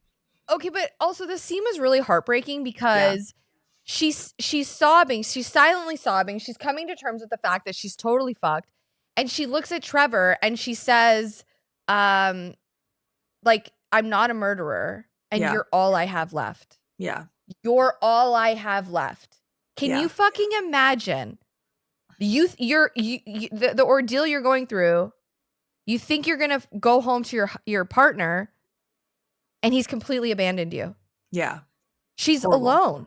It's horrible. And the next scene, we see Helen by the water now, and Candyman says just that. He says, and by the way, this is just like his voice. We don't see him, so it could just Yeah, be in Helen's head. We don't really know. But sure. Candyman's voice is saying, "They all abandon you. All you have left is my desire for you." Also Yo. terrifying. Yep. So that night, Helen is back at Cabrini Green in that nurse outfit. She Mhm. crawls back through the medicine cabinet to the mural. She sees some hooks hanging. She grabs one. She's going way deeper there into that abandoned area now. Mhm, mhm. She keeps going and she finds this long mural on the wall showing what happened to Oh, Daniel, to it's Candyman. it's it's like the lynching, right? Like that's Yes. basically the mural of what happened to him, Yeah. right? It's Ugh. showing the events. And I am wondering if he's the one that painted it, right? He was Maybe. an artist. 'Cause he was a beautiful painter. Yes, yes, Yeah. yes. That makes And so sense. we can hear, once again, we're hearing the sounds of what took place, even though we're just looking at the paintings. Mhm, And mhm. in the distance, Helen sees Candyman lying on a table, and it appears that he's sleeping, which I found a little odd. I was like, he Yeah, sleeps? you Like, can hear what? him breathing. Like it sounds like he's in a deep sleep, Yeah. a She slumber. approaches with this hook raised. Of course, he Mhm. opens his eyes. The second he does, she sticks the hook in his neck, but he just Mhm. sits up, takes it out, and says, Oh, no "Helen, you self. came to me." Oh, yeah, just knows. Oh, yeah, I is it okay, do you know what cracked me up about that line? Hmm. She stabs him in the neck, and he's like, "Oh my god, but you came. You did show up. Yeah, that The doesn't bar's affect in him at all. hell." No sell completely. She wants to know where the baby is, and he Yeah. says, "Surrender to me now, and he shall be unharmed." And they sort of spin in this dance, which once again entrances Helen and reminds me of vampire lore. We saw a little Oh, bit of totally. that in Vampire in Brooklyn, for example, when Yes. Eddie Murphy entrances Angela Bassett and they're in this dance. Yes, and they took ballroom dancing lessons together. Tony Todd and Virginia, they took The What? director, yeah, the director Bernard Rose, he wanted them to have really good chemistry. He wanted them to like, build chemistry. So they took ballroom dancing classes together. That's really cool because that scene is only for a few seconds of them spinning in the circle. But yeah, it would have built more than just that, right? Just the dancing skills. It would have bonded them too, I'm Yeah, sure. bonding. Yeah. And chemistry is like everything on screen. Yeah, So yeah. absolutely. So Helen faints here and he carries her over to the slab Hmm. and he says, and I quote, Hmm. "The pain, I can assure you, will be exquisite. As for our deaths, there is nothing to fear. Our names will be written on 1,000 walls, our crimes told and retold by our faithful believers. We shall die together in front of their very eyes and give them something to be haunted by. Come with me and be immortal." Whoa. And now you can't even get a text back, bitch. Right? Like Right? legit. What a sonnet. I'm like, okay, you know what? Twist my arm. Fuck it. Let's be You immortal know together. what? I You know think I'm what, in man? now. All right. You're tall. Like, I'm sorry. Our names will be written on 1,000 walls. I mean, Meanwhile, you're getting texts that's like, "You up?" ugh. Oh, you can't even get a response half the time. Oh my God. Yes. So he's also sliding his hook up her dress a little, A which I was little? like, A little? He but looks if like you're he's into getting, it, then you're like, you might hey, look at it a different way. I don't know. sure. And so he's then holding her up a little bit, and her hand kind of falls over to his torso. She realizes her hand is covered in bees, which, by the way, Dude. all of this that's about to happen was not CGI. Oh, dude, I've got the whole lore of the honeybees. I cannot wait. So Candyman opens his coat, revealing an exposed rib cage full of bees, and his mouth is full of bees too. Yo, she was allergic to bees and they had to have paramedics and an ambulance on set. Isn't And they that used wild?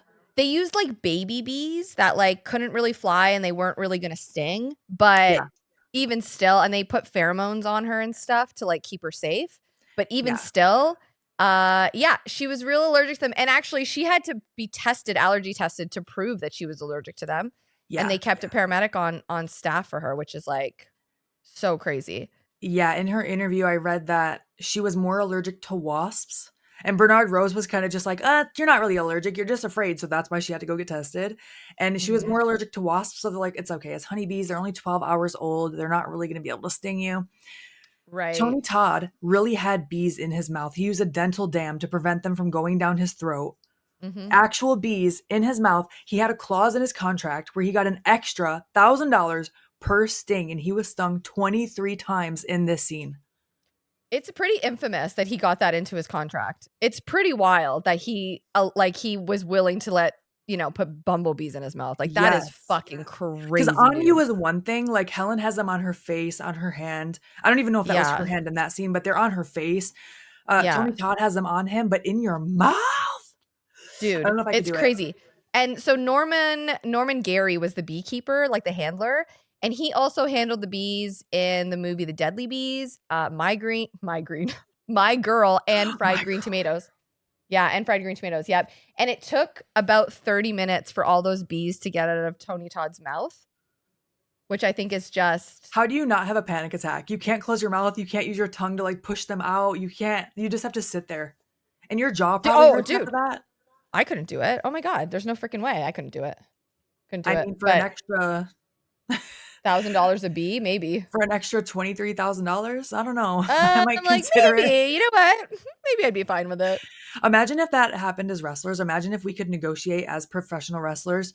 Like, okay, per bruise, we're getting an extra whatever. Per, I don't know, chop mark. I'd be like, yeah, I chop feel the like fuck per out of me. table, you should get a little bonus if you're going through tables. Why not? We go through tables, we get all kinds of crazy shit. We should Okay, get for real, bonuses. I really do think that for certain stipulations, we should absolutely automatically be getting paid more. A It should not million be and the one same rate. percent should be a bonus. Should be either a Yes. bonus if you're contracted, or it should be, yes, a higher pay bump for sure. Yes. If you're gonna legitimately hurt yourself, which we do, but when weapons are involved, it's scarier and it's more dangerous. So yeah, Yeah. they absolutely should. Yeah. But yeah, And okay, back really, to movies Candyman. and stunt work in movies makes me realize how disgustingly underpaid pro wrestlers are. Oh, I think we're like the bottom of the barrel, man. Literally. Yeah. Anyway, okay. There's also a really cool statue wax figure of this version of Candyman at the Mystic Museum in LA that Laura and I visited recently. We will post pictures to our Instagram. Hell yeah. Hell yeah. Mm-hmm. So now we see that the bees are covering Helen. They're on her face. Candyman kisses her with the bees in his mouth. It sounds like it's crunching, which Mm-hmm. really did not sit well with me. Mm-hmm. Mm-hmm. Yeah. And also just knowing that her face is covered in bees and she was afraid of bees. I felt so bad for her, but she got through it. And Yeah. Candyman picks up the baby and says, "You're mine now. It's time for a new miracle." Which this whole time I'm like, what is he doing? Like, what is the new Yeah. miracle? Mm-hmm. So Helen wakes up. No one's there. It's quiet. She's trying to shake off, any bees. Like, there might be a bee on me. There's nothing there. Mm-hmm. There's graffiti on the wall over the paintings of what happened to Candyman. It says, "It was always you, Helen." And Okay, on the wall, we're just talking about how we can't even get text messages back, and he's declaring his love on this wall. yes. It was always you. I have sought after you over thousands of centuries. Like what? Okay, he What? didn't say that. That's just me. Yeah. So on the wall is a painting of Candyman's old lover, right where it says "It was always you, Helen," and they zoom in on her face. What did you say her name was? Caroline.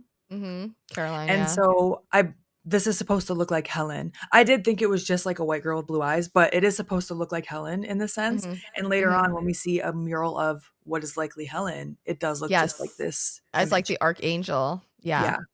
Mm-hmm. So Helen is walking around Cabrini Green now and she hears the baby crying. She thinks it's coming from that bonfire pile. So she's now climbing to the top of it.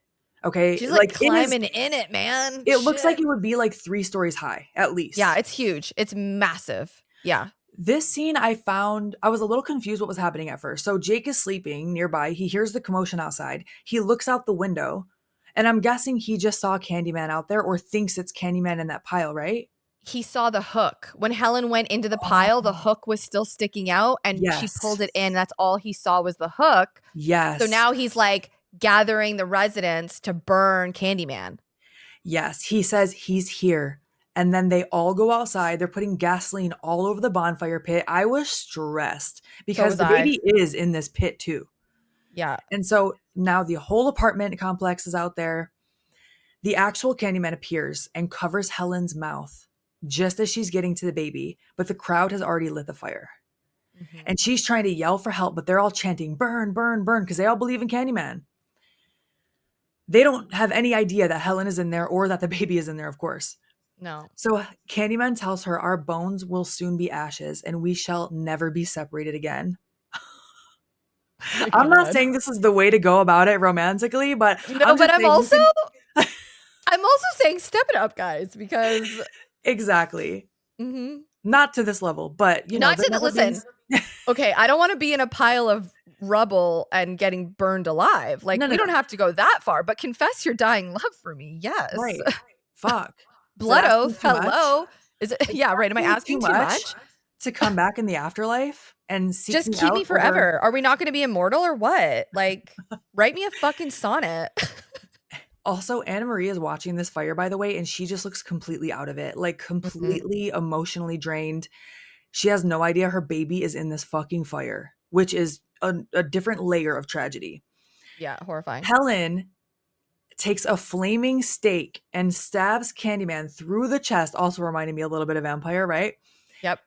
Candyman is at least pissed about this. It doesn't really seem to like stop him, but he's mad about it. And it's at least like momentarily stopping him. She's able to get away, but then a burning board falls on her, lighting her jacket on fire. She crawls out of the fire on fire with Her baby fucking Anthony. head is on fire, bro. Her Oh head my is on gosh. fire. Yes. Holding the baby. Holding the The baby like army crawling. She's yes, like army crawling out of the pile. with the baby underneath her. The whole crowd goes silent. Then they come with blankets to put out the fire. Helen is now bald. Okay, all of her hair has been singed off, Oh, poor girl. but she's able to save baby Anthony and reunite him with Anne Marie. And even his Oh, head had like little burnt patches on it, but I he was okay. know. I know she saved So him. I'm thinking, okay, great, Helen survived, right? No, she doesn't.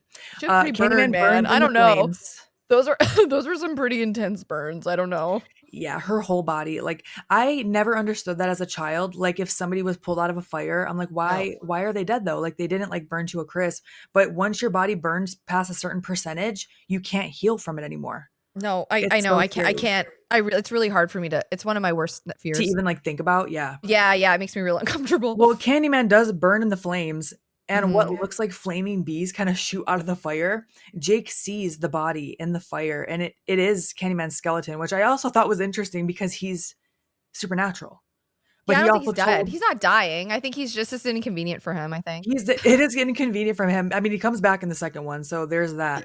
Yeah, I But think he's inconvenienced right he now. He's goes probably like away for his a this is while. probably like a partner spat, you know? He's just like, "Really? You had to stake me? Like, come on, Helen." This signifies that he's going away until the next person says Candyman 5 times in a mirror, Yes. essentially. Exactly. Exactly. Yep, yep. But he did tell Kellen, he did tell Helen that their bones were going to burn to ashes in this fire. And I mean, that's what it seems like is happening to his skeleton. But then we cut to Helen's funeral. I was like, damn, she didn't Oh, make it. okay. But can we just okay, can I set the stage here, Yes, please? please do. So we're at Helen's funeral and it's real depresso. Okay. Trevor and Stacy are there. That asshole Philip, the professor, is there. There's like nobody there. There's like three or four people. Nobody's And there then for all her. nobody's there for her. And then all of a sudden, yo, we see the residents of Cabrini Green. I'm getting goosebumps. They all show up and they go to her funeral and they all honor her. Yeah, Anne Marie, baby Anthony, and Jake are all I leading the can't even, way. I'm like, my eyes are I watering. I'm know. starting to cry. Yeah, they all come to her funeral. Also, Yeah. just side note, backtracking on the Trevor and Stacy thing, do not bring your new bitch to my funeral. I don't give a fuck. Do I not, will bro. haunt you AK, and I will make sure. I'm telling you, don't let any of these assholes come to my funeral. Don't do it. Oh, and I would Don't do never. it. I will straight up have a bouncer at the door. If Yeah, this is the case, if you go first, I will make sure certain people are not allowed in. Like they me will get too. physically thrown out. I don't give Okay, a listen, fuck. if anyone starts saying how great you friends you guys were and all this shit when really I know that you fucking hated them, oh, I can't wait. I'll go through a list of all of them. Hell yeah. Although I never want Hell anything to yeah. happen to you, you have to live forever, okay? It will be like Same. Candyman and Helen together, all right? Same. So yeah, other than that, there were only a few people there. I mean, her best friend was already dead, right? Oh my god, Yeah. that was horrible. So when they showed up, it's just the Oh, best. I started crying immediately. I was like, "Oh my god!" Yeah. Like, Jake and found Candyman's Jake, hook in the fire. I know, he grabbed He his drops hook. it in the grave, which I didn't know how I felt about at first. I'm like, I don't know if she wants that. Well, she You know did, what I mean?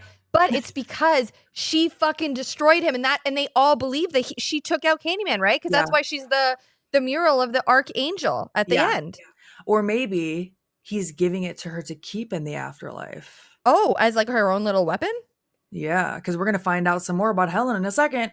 But yeah, I thought it was interesting, but it could be for a number of reasons. So now we cut to Trevor on the toilet. He's not actually using the toilet, he's hiding in the bathroom from Stacy. Why are you hiding from Stacy? I thought this is what you wanted, Trevor. And He's that's looking literally what rough I wrote in my too. notes. I wrote in my notes, this is what you wanted. Yeah. Helen's gone. Now you have your 22-year-old who doesn't know how to cook. And but you know what I don't know. Yeah. Like he's in the bathroom and he's like, oh, I just Yeah, he's Helen. reminiscing Shut about up. Bro, fucking shut up.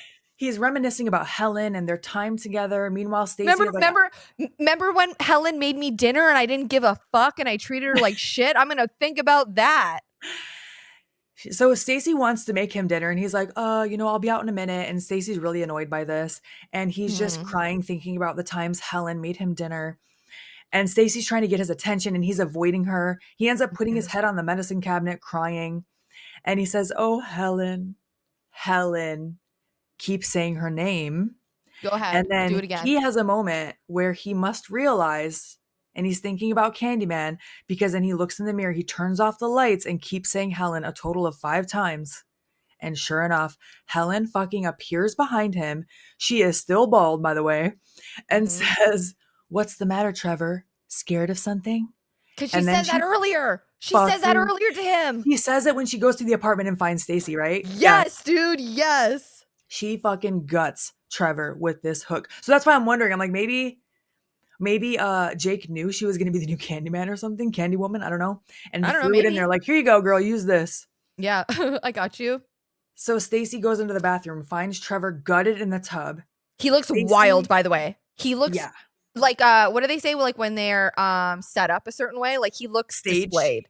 Staged, yeah. He's yeah, on display, man. Like, and oof. Stacy is also holding a giant knife because she was cooking dinner. I'm wondering now, is this gonna get pinned on her like it was on Helen? I love that. I love that. Oh my god, I that's such mean, vengeance on Helen's part. yeah. And the credits start rolling as we get closer and closer to a new mural in the lair. And it's Yes. Helen, who looks like she's Yes. being burned in the bonfire. And the bonfire, I don't know, the Midwestern just came out in the Yeah. bonfire. Yet it's also empowering. Like she's rising from the ashes at the same time. Yeah. And what did you call it? Like the Archangel? The Archangel. Yeah, like Yeah. she defeated Candyman. Defeated him and then became him. I'm like, is that a reward or a punishment? I don't know. Yeah. I But don't know. Did she become Candyman? Is she like the heel now? I feel like maybe she's the heel. yeah, I don't know Or is she the because baby I mean, face? she just appeared in the mirror and gutted Trevor. Was it just to get vengeance on him and Stacy and no one else? I don't know. Oh yeah, maybe. Yeah, I mean I could see that.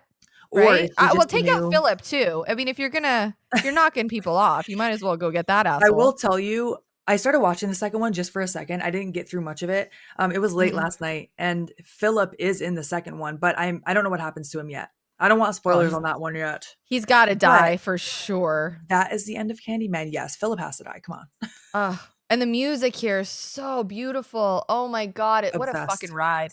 I'm What obsessed a with this. fucking movie, dude. Dude, this movie is like it's one of those movies that you know is good. Like I even texted my mom right after I watched it and I was like, "You got to watch it. Have you ever watched Candyman?" She's like, "No, that's scary." I'm like, "I think you dig it." I think I cuz it's not to me it's not like scary in the sense that like I'm not going to be able to sleep tonight. It's scary in the real world sense to me. That like it feels very I don't want to say documentary style, but it kind of does in certain parts. Like it Yeah. feels like this could be real cuz elements of it are real. You know what I Yeah. mean? Probably because So, it was shot in a real location and real a lot of it was real. yeah. And then, of course, many of you know, Tony Todd passed away in 2024 from stomach cancer, which is so tragic. The day after my birthday, actually, which made it even worse, Really? or the day Oh, before. It was either the it's day before or after my birthday. it's so sad. His last film, I believe, was Final Destination Bloodlines, Yes. or Did you see it? I haven't seen it yet. I haven't seen it yet. I guess his last line in the film was improvised, Yes. Yes. and he says, "Life is precious. Enjoy every single second. You never know when. Goodbye." Yeah. So his last words in his last film, per the request of the directors, were improvised. I just watched it actually more recently. I didn't see it when it first came out. I Mhm. wanted to, and then it just kept getting pushed back and pushed back. But I watched it within the past few months, and Mhm. that I knew whatever the line was improvised, but I didn't know what it was. I didn't look it up ahead of Mhm. time, and it Mhm. fucking hits you. It It hit really me, and I does. haven't seen it, and I just read it, and I started sobbing. So Yeah, yeah, and I guess that was like his way of saying like goodbye, yeah. to oh god, I can't. Yeah, because Yeah, he we're knew gonna his have to stop. condition. He We're the gonna have direc to I pause. know. The Fuck. directors knew his condition and so Whew. did he. And you got to meet him. I'm so jealous of I that, but I'm also did. very happy for you. I did. I met him. I worked a Day of the Dead convention a few years ago, and we were set up right next to each other, It's amazing. and we talked all day. Like he was so fucking kind and like giving in terms of like I was asking him so much about acting because I had just started with Frank. Frank Rossi's my acting coach. I had just started with him, so I was like learning all about acting and I was asking him so many questions and he was so lovely and like willing to just give me so much. Like it was so cool and you could tell he was really passionate about the art and he just seemed like such a wonderful man and I'll post the picture. I took a picture with him. Oh, that's amazing. Yeah, he was incredible for sure. Mhm. So I have some fun facts. I'm sure you do too. I don't know if you had more about the bees you wanted to talk about in the main episode or save it for Patreon extended. I pretty much covered most of the B stuff. Okay. Yeah. Uh, I know that Virginia Madsen mentions in an interview that Bernard Rose's wife, so the director's wife, Alexandra, was actually going to play Helen until she Mm. found out that she was pregnant. and she was friends with Alexandra. So she felt guilty about then being given the role of Helen. So she went to talk to Alexandra about it, who encouraged her to take it. So she did obviously take the role with the blessing of her friend. And Hmm. then in the film's DVD commentary, producer Alan Powell said that had Madsen been unable to step into the role of Helen, the part would have likely been offered to Sandra Bullock, who was a So relatively random. unknown actress at the time because she was still a couple of years away from the movie Speed, which was her big breakthrough role. Yeah, it's crazy. That's crazy that imagine. I don't think no. I can't picture anyone else playing Helen. To be honest. I know it's always hard to like. Yeah, She Virginia Madsen has also mentioned in interviews that this is the role she is most recognized for, still to this yeah. day. And she says she gets recognized a lot at TSA when she's going in when she's in the airport. That's so interesting. I guess Hmm. they are analyzing your face probably more than a random passerby, right? Yeah, that's true for sure. So Bernard Rose described the idea of Candyman and who Candyman was, and I'm just going to quote him here. Okay. Quote, I think there's also something very seductive and very sweet and very romantic about him. And that's what makes him interesting. And the same way there is about Dracula. In the end, the boogeyman is someone you want to surrender to. You're not just afraid of, there's a certain kind of joy in his seduction. And Tony Ton was always so romantic. Tony ties him in so elegantly and is such a gentleman. He was wonderful. Aw, I love that.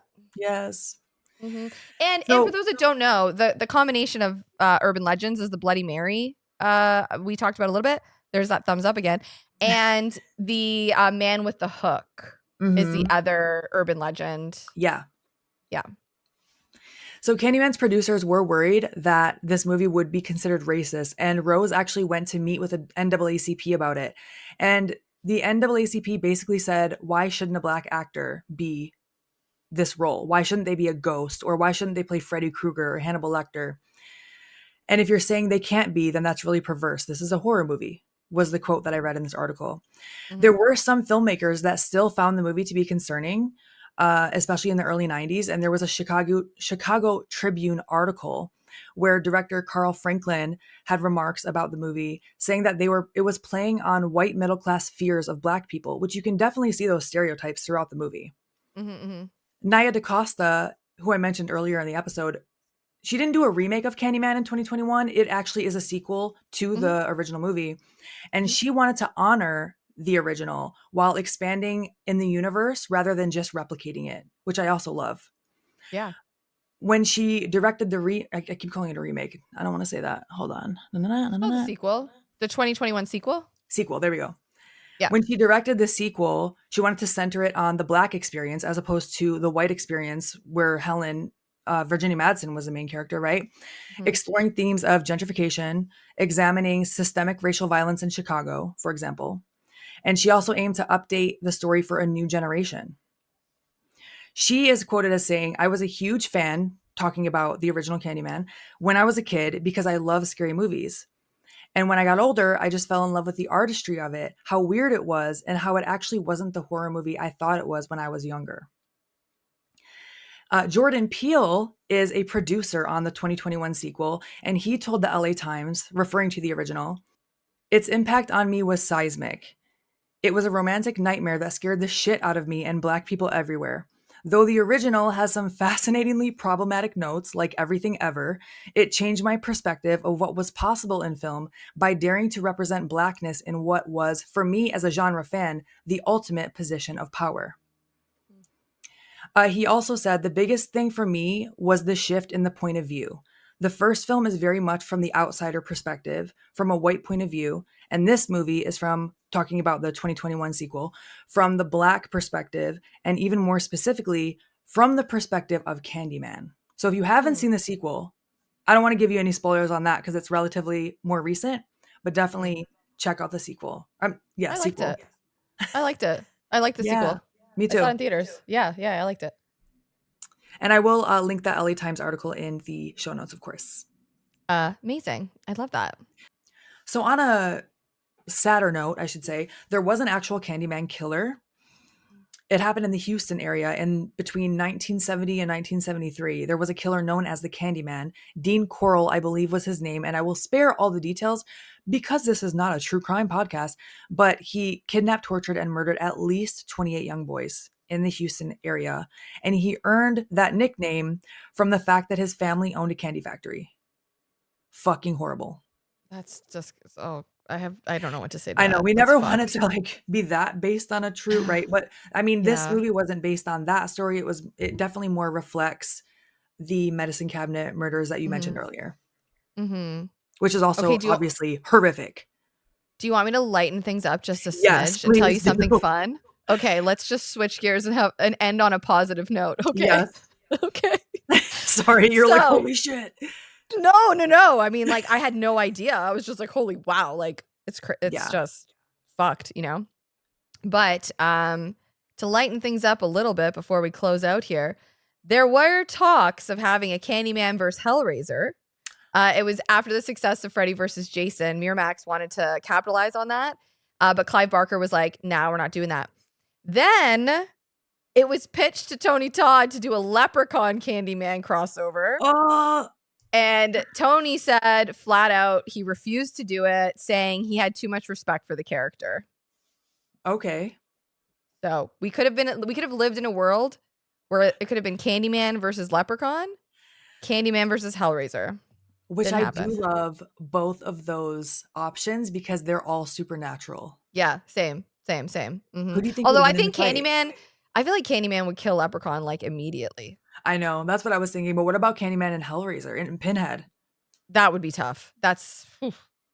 I don't know. I feel like I stand Candyman. So But Pinhead loves pain, so maybe he's like, "Yeah, put that hook through me." I know, right? He's like, I'm into it. Oh, shit. We hope you guys enjoyed the episode. We are on social media. You can follow us at Chainsaw Girls Pod. We're on TikTok, Instagram. You can watch these episodes on YouTube every Monday at 12. They are premieres. We're all very excited. Right now, we are going to shout out our top tier patrons because we do have a Patreon and we love you guys so, so much. Hell yes.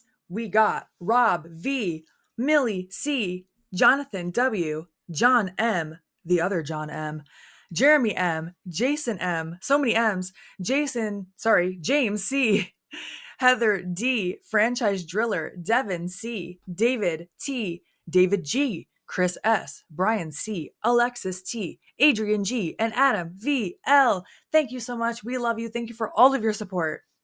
We appreciate you guys. Okay, Okay, bye. bye.